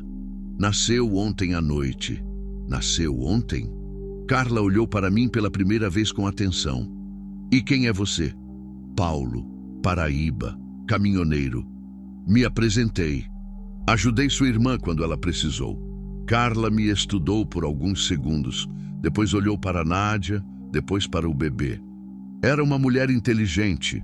Não precisava de muitas explicações para entender que ali havia uma história de fuga e recomeço. Entrem, disse abrindo o portão completamente. Vamos conversar dentro de casa. E assim, numa manhã de sol em Porto Velho, Nádia e Esperança encontraram seu novo lar. Mas a nossa história ainda não tinha terminado. Ainda faltava a parte mais difícil: as despedidas. A casa de Carla por dentro era exatamente o que eu esperava. Organizada, aconchegante, cheia de livros e plantas. Paredes pintadas de cores suaves, móveis simples mas bem cuidados e aquele cheiro característico de lar, uma mistura de café, flores e limpeza. Senta aqui no sofá, disse Carla, conduzindo Nádia para a sala. Você acabou de ter um bebê, precisa descansar. Estou bem, Carla, mais forte do que imagino. Mesmo assim, ela desapareceu na cozinha e voltou com um copo de água e algumas bolachas. Come alguma coisa. E você olhou para mim. Quer um café? Se não for incômodo. Incômodo nada. Qualquer pessoa que trouxe minha irmã de volta é bem-vinda aqui. Enquanto Carla preparava o café, olhei ao redor da casa. Fotos nas paredes mostravam uma vida construída com cuidado. Carla formanda, Carla com os alunos, Carla em viagens, Carla com um homem alto e sorridente. É meu marido, Roberto, explicou Nádia, seguindo meu olhar. Eles se conheceram na universidade. Casaram há 2 anos. Ele não vai se incomodar com vocês duas aqui? Roberto é professor também. Entende de família, de pessoas precisando de ajuda. Carla voltou da cozinha com uma bandeja. Aliás, ele chega do trabalho daqui a pouco. Dá aula no período da manhã. Servi o café e me sentei numa poltrona, tentando não parecer deslocado naquele ambiente doméstico. Fazia tempo que não estava numa casa de família de verdade. Então, disse Carla, se acomodando numa cadeira próxima ao sofá onde Nádia amamentava Esperança. Conta para mim o que aconteceu. Esses 3 anos, por que sumiu? Por que apareceu agora? Nádia olhou para mim, como se pedisse permissão para contar nossa história. Assenti com a cabeça. É longa, Carla, e não é fácil de ouvir. Tenho tempo, e já imaginava que não ia ser fácil. Durante a hora seguinte, Nádia contou tudo. O isolamento, os primeiros episódios de violência, o controle crescente de Rogério, a gravidez indesejada, a tentativa forçada de aborto. Carla ouvia em silêncio, mas eu via as expressões passando pelo rosto dela. Surpresa, raiva, tristeza, culpa. Eu devia ter insistido mais, disse quando Nádia terminou. Devia ter ido atrás de você. Não era sua responsabilidade, Carla. Era minha vida, minhas escolhas. Mas você era minha irmã. Ainda é. Carla se levantou e veio se sentar ao lado de Nádia no sofá. Eu me senti rejeitada quando você escolheu ficar com ele, em vez de vir comigo. Achei que você tinha preferido ele à família. Eu estava confusa, Carla. Órfã, sozinha, assustada. Rogério parecia segurança na época. E agora? Carla olhou para a sobrinha que dormia tranquila nos braços da mãe. O que você quer fazer agora? Recomeçar. A resposta veio firme, sem hesitação. Quero criar minha filha longe de violência, longe de medo. Quero que ela cresça sabendo que mulher não é propriedade de ninguém. Pode ficar aqui o tempo que quiser. Carla segurou a mão da irmã. Roberto e eu sempre falamos em ter filhos. Talvez seja bom começar com uma sobrinha. Foi quando a porta da frente se abriu e uma voz masculina ecoou pelo corredor. Carla, cheguei! Estamos na sala, amor! Gritou Carla. E temos visita. Roberto apareceu na entrada da sala. alto, moreno, óculos, cara de professor mesmo. Parou quando viu a cena. Uma mulher desconhecida com um bebê no colo, outro desconhecido tomando café na poltrona. Roberto, essa é minha irmã, Nádia. Carla se levantou para abraçar o marido. E essa é Esperança, nossa sobrinha. E esse é Paulo, o Paraíba, que as trouxe até aqui. Roberto processou a informação por alguns segundos, depois sorriu e se aproximou.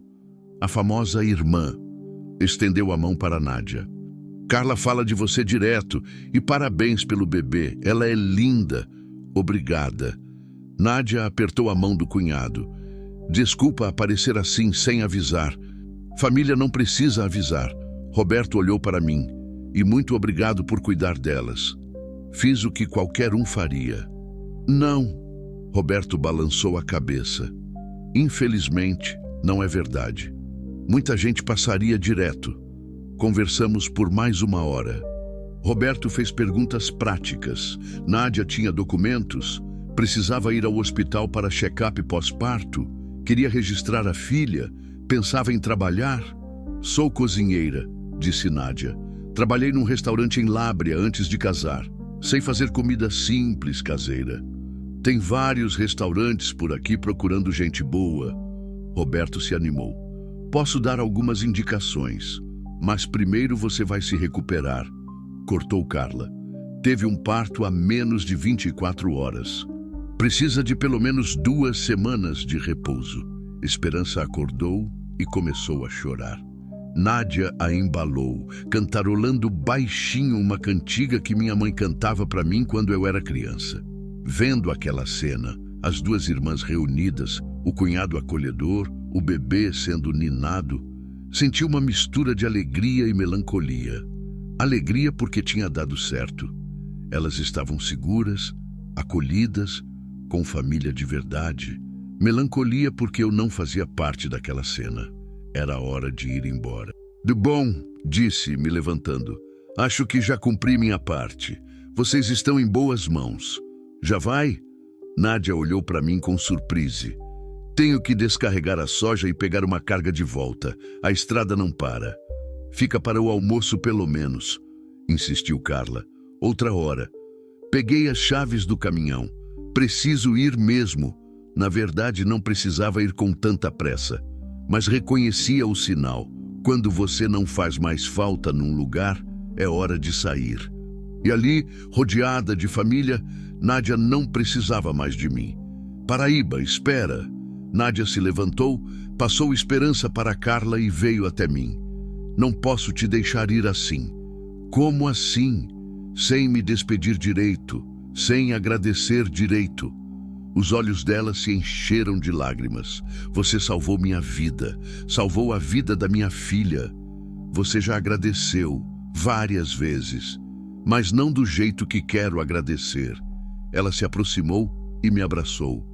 Um abraço longo, apertado, daqueles que a gente dá quando sabe que não vai ver a pessoa por muito tempo, ou nunca mais. Você vai fazer falta, sussurrou no meu ouvido. Vocês também vão fazer falta, admiti. Sempre que passar por Porto Velho, tem casa aqui. Carla se aproximou, ainda carregando Esperança. Sempre. E se um dia você quiser parar de rodar? Roberto estendeu um cartão. Tenho contatos na prefeitura. Eles sempre precisam de motoristas para transporte escolar, ambulância, essas coisas. Obrigado. Guardei o cartão no bolso da camisa. Vou pensar.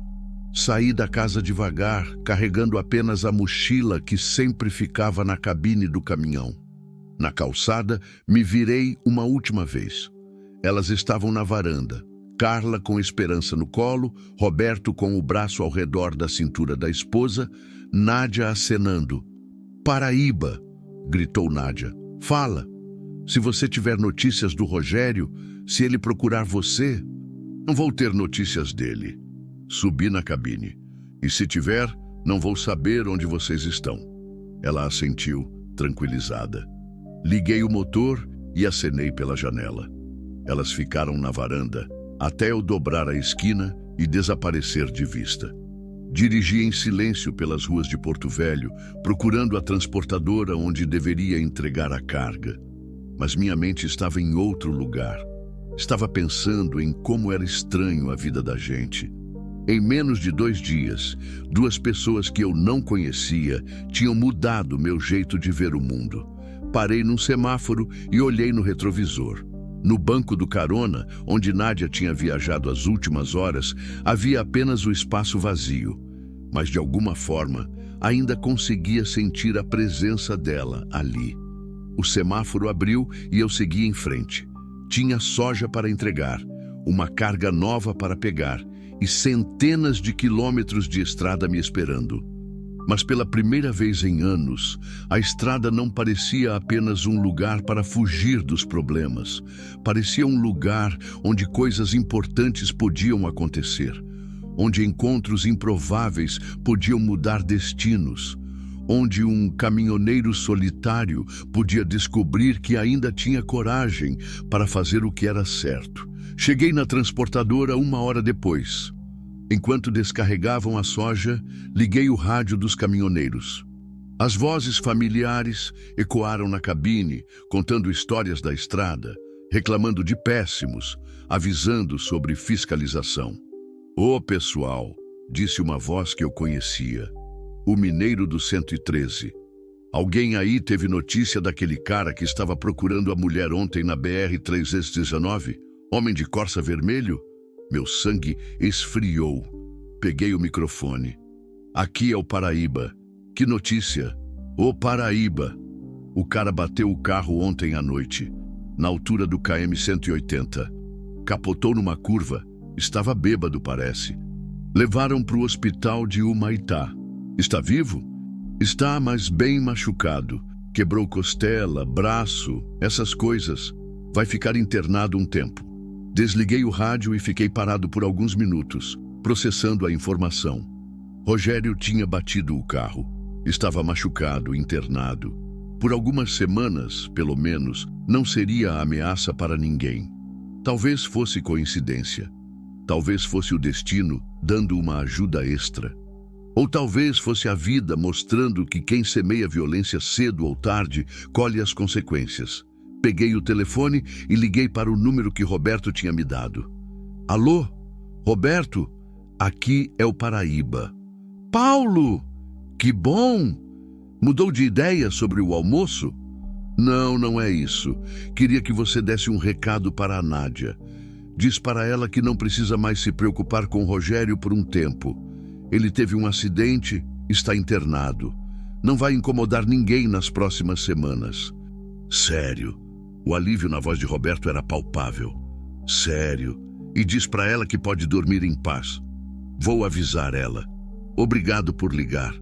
E Roberto, cuida bem delas. Pode deixar. São família agora." Desliguei o telefone e respirei fundo. Agora sim a história estava completa. Nádia e Esperança estavam seguras, acolhidas e livres da ameaça que as perseguia. Eu podia seguir viagem tranquilo. Peguei uma carga de madeira com destino a Cuiabá. 3 dias de viagem pela frente. Tempo suficiente para processar tudo o que tinha acontecido e decidir o que fazer com as lições que tinha aprendido. Porque algumas viagens mudam apenas o lugar onde estamos. Outras mudam quem somos. E aquela tinha sido definitivamente do segundo tipo. 3 dias na estrada entre Porto Velho e Cuiabá. 3 dias para pensar, para digerir, para entender o que tinha acontecido comigo nos últimos dias. A carga de madeira seguia segura na carroceria, mas minha cabeça carregava um peso muito maior. A certeza de que eu não era mais o mesmo homem que tinha parado naquele posto na BR-319. No primeiro dia, ainda sentia o cheiro do perfume barato de Nádia na cabine. Ainda ouvia o chorinho de Esperança ecoando pelos cantos. Várias vezes peguei falando sozinho, como se elas ainda estivessem ali comigo. "Olha só que céu bonito, Nádia." "Esperança, sua mãe não está vendo esse pôr do sol." No segundo dia, a solidão da cabine pesou de um jeito diferente. Não era mais a solidão familiar, aquela que eu conhecia há 17 anos. Era uma solidão nova, estranha, que vinha acompanhada de memórias de conversas, de risadas baixinhas, de duas pessoas que tinham dividido meu espaço e meu tempo por algumas horas, mas que tinham deixado marcas permanentes. No terceiro dia, quando já estava chegando em Cuiabá, a ficha caiu completamente. Eu estava diferente. Parei num posto para abastecer e comer alguma coisa. Era um daqueles postos de estrada que eu frequentava há anos. O mesmo prato feito sem graça, a mesma conversa entre caminhoneiros, o mesmo ambiente que sempre me pareceu normal. Mas naquele dia, tudo me pareceu diferente. Sentei numa mesa de plástico e comecei a observar as pessoas ao redor. Na mesa ao lado, um caminhoneiro veterano reclamava da mulher para outro mais novo. Só sabe gastar dinheiro, só sabe reclamar. Mulher é tudo igual, rapaz. Dá problema e não dá solução. Antes, eu teria concordado em silêncio, talvez até participado da conversa. Afinal, minha ex-mulher também reclamava, também me deixou. Mas naquele dia, tudo que consegui pensar foi: esse cara não faz ideia do que está falando, porque eu tinha conhecido uma mulher que se pendurou na lateral de um caminhão para fugir de quem a maltratava. Uma mulher que deu à luz numa casa desconhecida, no meio de uma tempestade, com um homem armado procurando por ela. Uma mulher que, mesmo grávida e vulnerável, teve coragem de dizer não para quem tentava controlá-la. E, de repente, a reclamação daqueles caminhoneiros me soou pequena, mesquinha, injusta. Me levantei da mesa sem terminar de comer e voltei para o caminhão. Liguei o motor e segui viagem, mas com a mente fervilhando de pensamentos. Será que Sandra não tinha tentado conversar comigo antes de pedir o divórcio? Será que ela não tinha dado sinais de que estava infeliz? Sinais que eu escolhi ignorar porque era mais fácil ficar na estrada do que enfrentar os problemas em casa? Será que eu tinha sido, à minha maneira, tão controlador quanto Rogério? Não com violência física, mas com ausência emocional. Não batendo, mas abandonando. Não gritando, mas simplesmente não estando lá quando ela precisava. A comparação me fez sentir mal, mas ao mesmo tempo me fez entender algo importante. Às vezes, a gente machuca as pessoas que ama não pelo que faz, mas pelo que deixa de fazer. Cheguei em Cuiabá no final da tarde, descarreguei a madeira e fui procurar uma pensão para passar a noite. Escolhi uma diferente das que costumava frequentar. Uma mais simples, mais familiar, onde uma senhora de uns 60 anos cuidava dos hóspedes como se fossem filhos. "Boa noite, filho." "Primeira vez aqui?" perguntou ela quando me apresentei na recepção. "Primeira vez, sim. Meu nome é Paulo, Paraíba." "Dona Conceição. Pode me chamar de Dona Conceição mesmo. Quer um quarto com banheiro ou sem banheiro?" "Com banheiro, por favor." R$ 40 a diária, café incluído. E se quiser jantar, faço uma comida caseira por mais 10. "Aceito as duas coisas." Ela me mostrou o quarto. Simples, limpo, com uma cama de solteiro e uma janela que dava para um quintal com árvores frutíferas. Na parede, uma foto antiga de um casal no dia do casamento. "Meus pais", explicou Dona Conceição, seguindo meu olhar. "Casaram em 1954. Ficaram juntos 53 anos. Papai morreu 2 dias antes de mamãe. Amor de verdade, sabe? Deve ser bom ter um exemplo assim." "É e não é." Ela arrumou as toalhas limpas na cama. "É bom porque mostra que é possível. É ruim porque cria uma expectativa que nem sempre a vida consegue cumprir." "A senhora foi casada?" "Fui. 15 anos.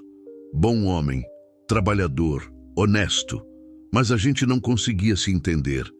Ele queria filhos, eu não conseguia engravidar. Ele queria morar no interior, eu queria ficar na cidade. No final, cada um seguiu sua vida. E se arrependeu? Às vezes, mas não de ter terminado. Me arrependo de não ter conversado mais, de não ter tentado entender melhor o que ele queria, o que eu queria." Ela parou na porta do quarto. "Jantar às 7, viu? Fiquei sozinho no quarto, deitado na cama, olhando para o teto. As palavras de Dona Conceição ecoavam na minha cabeça. Me arrependo de não ter conversado mais, de não ter tentado entender melhor. Era exatamente isso. Eu e Sandra tínhamos vivido como dois estranhos na mesma casa. Ela cuidando da vida dela, eu cuidando da minha, e nenhum dos dois se esforçando para construir uma vida em comum. Será que ainda havia tempo para consertar isso? Não com Sandra. Esse barco tinha zarpado há muito tempo. Mas comigo mesmo, com minha capacidade de me conectar com outras pessoas, com minha capacidade de estar presente, não apenas fisicamente, mas emocionalmente. O jantar na pensão foi uma revelação. Dona Conceição cozinhava como minha mãe. Tempero na medida certa, carinho em cada prato, atenção aos detalhes. Éramos 4 hóspedes naquela noite. Eu, um casal de aposentados viajando pelo país e um rapaz novo que estava indo para o primeiro emprego em Campo Grande. "E aí, Paraíba?", perguntou o rapaz Júnior. "Há quanto tempo você roda por aí?" 17 anos. Caramba, deve ter visto muita coisa. Vi sim. Pensei na resposta por alguns segundos, mas acho que só agora estou começando a prestar atenção no que vejo. Como assim? Ah, rapaz, é difícil de explicar. Peguei mais um pedaço de frango. Às vezes a gente passa a vida toda olhando, mas não vendo, ouvindo, mas não escutando. "Aconteceu alguma coisa especial?", perguntou Dona Conceição, com aquela intuição feminina para essas coisas. Aconteceu. Contei a história toda para eles. Nádia, Esperança, Rogério, o parto na casa de Benedito e Maria, o confronto, a reunião com a irmã.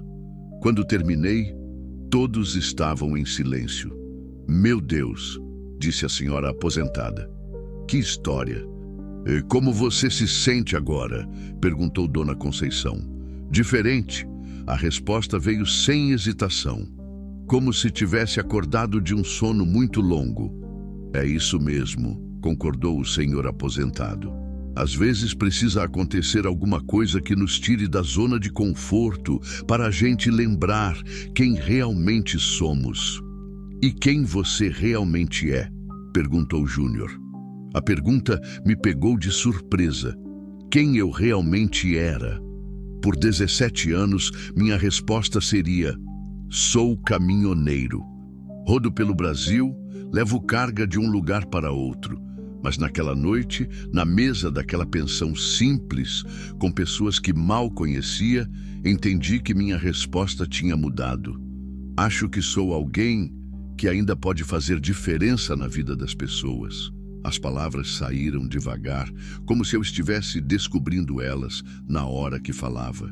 Alguém que ainda pode escolher ser melhor do que foi ontem. Bonita resposta, disse Dona Conceição sorrindo. Depois do jantar, saí para caminhar pelas ruas de Cuiabá. A cidade estava viva, cheia de movimento, de pessoas vivendo suas vidas, enfrentando seus problemas, construindo seus sonhos. E pela primeira vez em anos, me senti parte disso tudo, não apenas um observador passando de fora. Voltei para a pensão e liguei para a transportadora em Campina Grande, minha cidade natal. Alô, João? Aqui é o Paraíba. Ô, Paraíba, tudo bom? Cadê você? Estou em Cuiabá. João, queria perguntar uma coisa.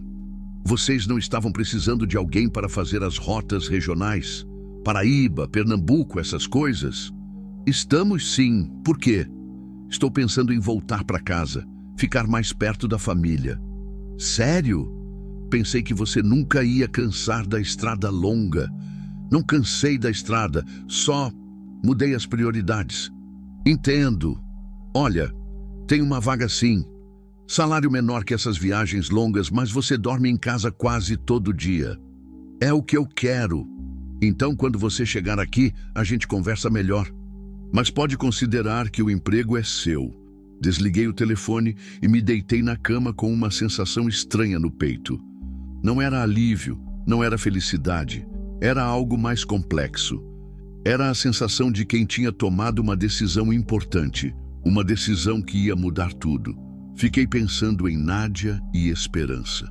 Será que estavam bem? Será que Nádia tinha conseguido dormir tranquila, sabendo que Rogério estava internado? Será que Esperança estava mamando direito, crescendo saudável? Será que um dia eu as encontraria novamente? Provavelmente não. A vida raramente nos dá segundos encontros com as pessoas que mudam nossos destinos. Mas talvez fosse melhor assim. Talvez algumas pessoas entrassem na nossa vida apenas para nos ensinar alguma coisa e depois seguissem seus próprios caminhos. E o que Nádia e Esperança tinham me ensinado? Que coragem não é não ter medo, é ter medo e mesmo assim fazer o que é certo. Que às vezes ajudar alguém é a melhor forma de se ajudar. Que família não é só sangue. Às vezes é uma escolha. E que nunca é tarde demais para mudar, para ser melhor, para escolher amor em vez de medo. No dia seguinte, peguei uma carga de volta para o Nordeste. Minha última viagem longa como caminhoneiro de rota nacional.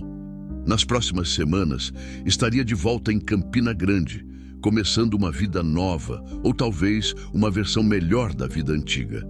Mas uma coisa eu sabia com certeza: levaria Nádia e Esperança comigo para sempre. Não fisicamente, mas na lembrança. Na certeza de que tinha encontrado o melhor de mim mesmo no momento em que mais precisei. E essa era uma carga que nenhum caminhão seria grande o suficiente para carregar, porque cabia toda dentro do coração. A estrada continuava se estendendo à minha frente, quilômetros e quilômetros de asfalto cortando o Brasil de norte a sul. Mas pela primeira vez em 17 anos, a estrada não era um lugar para fugir. Era um lugar para chegar. 6 meses depois. Acordei às 5 da manhã com o som do despertador, como fazia todos os dias, desde que voltei para Campina Grande. Mas ao contrário dos 17 anos anteriores, quando acordava na cabine de um caminhão, em lugares diferentes a cada dia, agora acordava na minha própria cama, no meu próprio quarto, na casa que eu tinha alugado no bairro da Prata. Uma casa pequena, simples, mas minha. Com quintal para plantar tomate e coentro, com varanda para sentar no final da tarde, com vizinhos que sabiam meu nome e me cumprimentavam na rua. Tomei banho, preparei um café da manhã de verdade, não mais pão dormido e café aguado de posto de gasolina, e saí para o trabalho. Meu caminhão agora era menor, um Iveco que fazia entregas na região metropolitana. Saía de manhã, voltava no final da tarde. Vida normal, rotineira, previsível, e eu estava amando cada minuto. Naquele dia específico tinha uma entrega especial para fazer, uma carga de material escolar para uma escola em Queimadas, cidade vizinha. Nada demais, apenas mais um dia de trabalho. Mas quando cheguei na escola e comecei a descarregar as caixas, a diretora veio conversar comigo. "Você é o Paulo? O Paraíba?" "Sou sim, senhora." "Que coincidência." Ela sorriu. "Tem uma professora aqui que conhece você. Carla, vem aqui um minutinho." Meu coração parou. Carla? Seria a mesma Carla? A mulher que apareceu na porta da escola era exatamente a irmã de Nádia. Cabelo um pouco mais curto, óculos novos, mas os mesmos olhos inteligentes e o mesmo sorriso acolhedor. "Paulo!" exclamou vindo correndo. "Que surpresa incrível! Carla!" Não consegui esconder a alegria. "O que você está fazendo aqui?" "Roberto foi transferido para cá no mês passado. Conseguiu uma vaga na escola e nos mudamos." Ela me abraçou com carinho. "Nossa, que coincidência! Você por aqui, eu por aqui. E como estão, Nádia e Esperança?" "Ótimas." O sorriso dela se alargou. "Vieram com a gente. Nádia está trabalhando numa padaria aqui perto e Esperança... Nossa, você precisa ver como ela cresceu." "Sério?" Senti uma alegria estranha no peito. "Elas estão aqui, em Queimadas?" "Estão. Inclusive, por que você não vem jantar em casa hoje?" Nádia vai ficar maluca quando te ver. Não sei se é uma boa ideia. Por que não seria? Carla me olhou intrigada. Você salvou a vida da minha irmã e da minha sobrinha. É praticamente da família. É que... não sei. Talvez ela prefira deixar o passado no passado. Paulo, escuta uma coisa. Carla segurou meu braço. Não passa uma semana sem que Nádia fale de você. Do que você fez por ela, de como você mudou a vida dela. Ela até procurou seu telefone algumas vezes, mas ficou com vergonha de ligar. Ela procurou meu telefone? Procurou. Queria saber como você estava, se tinha conseguido se acertar na vida. Carla anotou um endereço num papel. 7 horas, viu? E não aceito não como resposta. O resto do dia passou voando. Terminei as entregas no automático, a cabeça completamente tomada pela perspectiva de rever Nádia e conhecer Esperança, com 6 meses de idade. Será que a menina ia me reconhecer? Provavelmente não. Bebês de poucos dias não guardam memórias. Mas eu me lembrava dela perfeitamente, pequenininha, ruguinha, chorando na casa de Benedito e Maria. Será que Nádia estava bem? Será que tinha conseguido se recuperar do trauma? Será que às vezes pensava em mim como eu pensava nela? Às 7 em ponto, estava na porta da casa que Carla tinha anotado no papel. Uma casa térrea, simples, com jardim bem cuidado na frente. Respirei fundo e toquei a campainha. Roberto abriu a porta sorrindo largo. Paraíba! Que alegria, cara! Me abraçou como se fôssemos velhos amigos. Entra, entra, todo mundo está ansioso para te ver. Entrei na sala e quase ri da situação. Era como se os últimos 6 meses não tivessem passado. A mesma sensação de entrar numa casa de família, o mesmo cheiro de comida caseira, a mesma atmosfera acolhedora. Nádia! Gritou Roberto. Olha quem chegou! Ouvi passos vindo da cozinha e então ela apareceu na porta da sala. 6 meses tinham feito uma diferença incrível. O cabelo estava mais comprido, solto, brilhante. O rosto tinha ganhado cor, saúde. Mas principalmente, os olhos. Os mesmos olhos castanhos que eu lembrava, mas agora sem medo, sem tensão. Olhos de quem tinha encontrado a paz. Paulo, disse baixinho como se não acreditasse. Oi, Nádia. Ficamos nos olhando por alguns segundos, sem saber bem o que dizer. Havia tanta coisa para contar, tanta coisa para perguntar, mas ao mesmo tempo parecia que as palavras eram desnecessárias. Como você está? Perguntou finalmente. Bem, mudei de vida. Voltei para casa. E você? Bem também. Muito bem.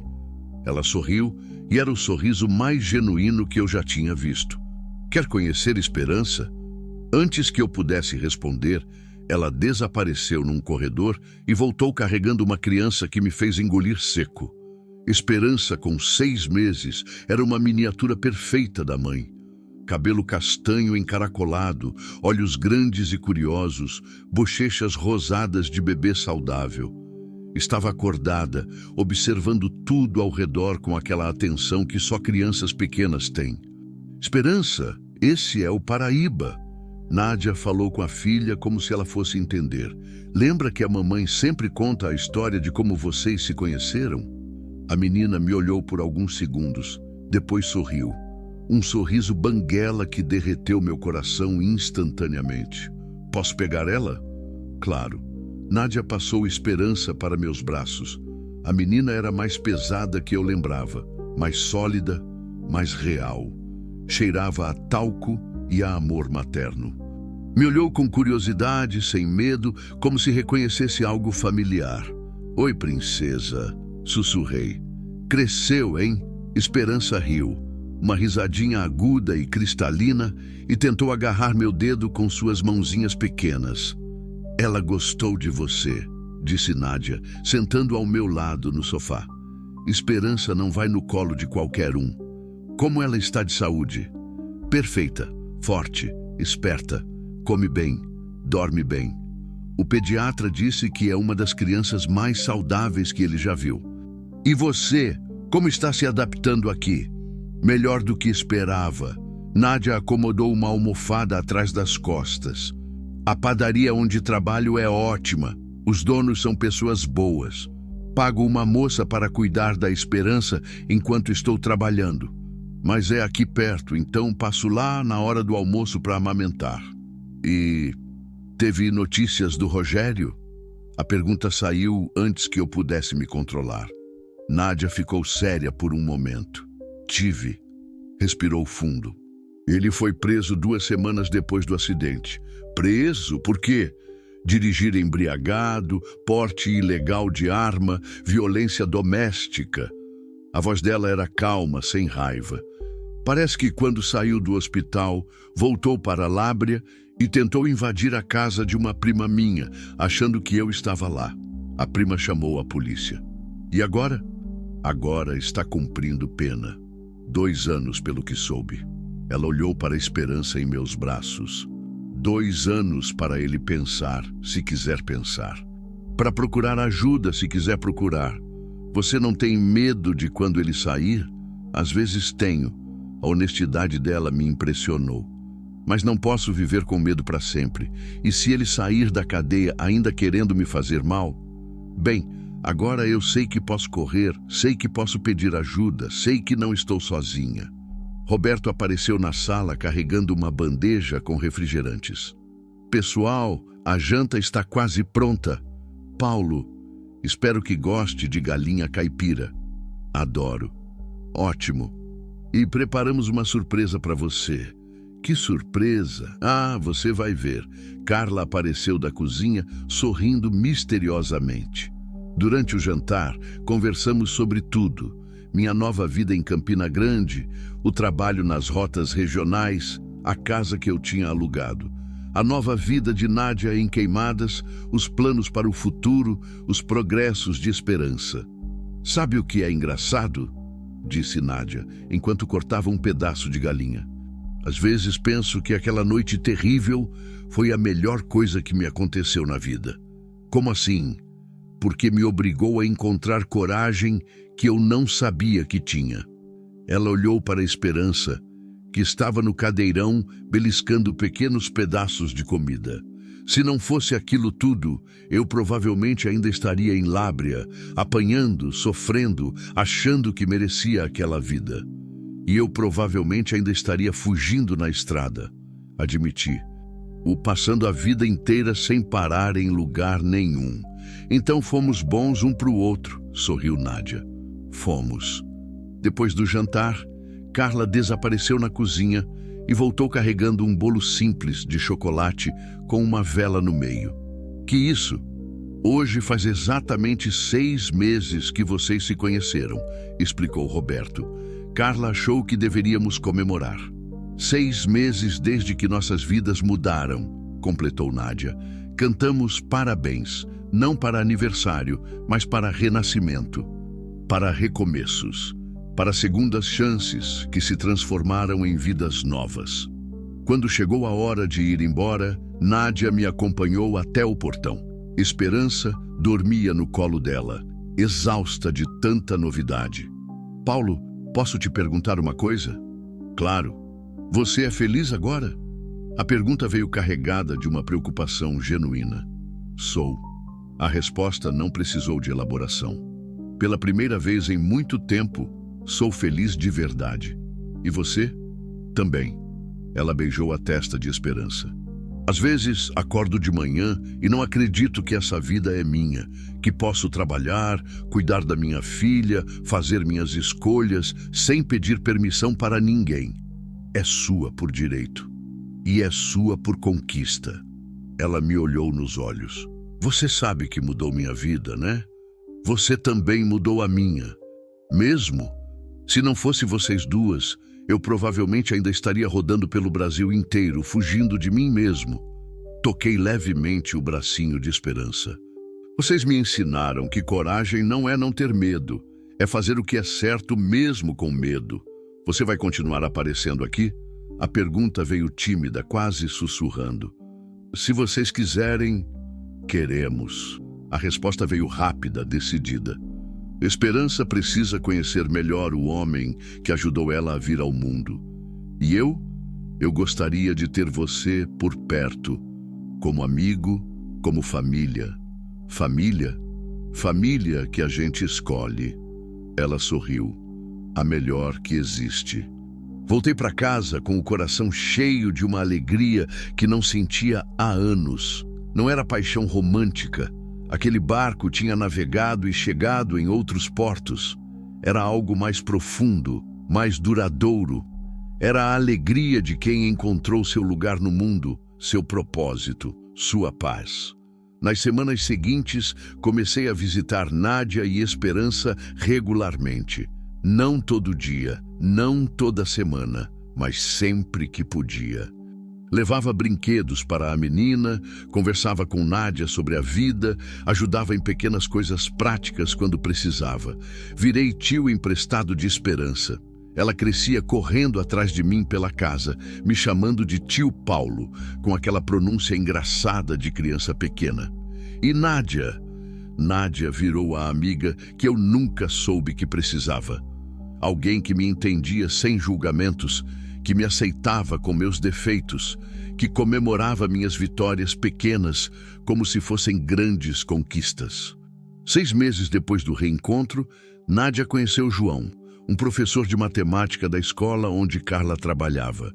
Um homem tranquilo, gentil, que se apaixonou por ela e por Esperança ao mesmo tempo. Quando ela me contou que estava namorando, senti uma pontada de alguma coisa. Não era ciúme. Era mais como uma nostalgia antecipada. A certeza de que nossa relação especial ia mudar, evoluir para algo diferente. Você não está chateado, está? Perguntou ela, numa tarde em que estávamos no quintal, vendo Esperança brincar na areia. Chateado? Por quê? Sei lá. Pensei que você pudesse se sentir deixado de lado. Nádia. Parei de empurrar Esperança no balanço e me sentei no banco ao lado dela. Você merece ser amada, merece ter alguém que cuide de você, que esteja presente, que construa uma vida com você. E você não quer isso para você também? Quero. A resposta me surpreendeu. Há 1 ano eu teria respondido que não. Mas se acontecer, vai acontecer.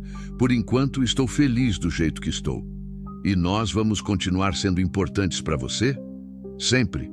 Segurei a mão dela. Vocês são minha família escolhida, lembra? Família não se abandona. Nem quando chega alguém novo. Principalmente quando chega alguém novo. Sorri. João parece um cara legal. Se ele faz você feliz, eu fico feliz. Faz. O rosto dela se iluminou. Faz muito. E ele adora a Esperança. Então está perfeito.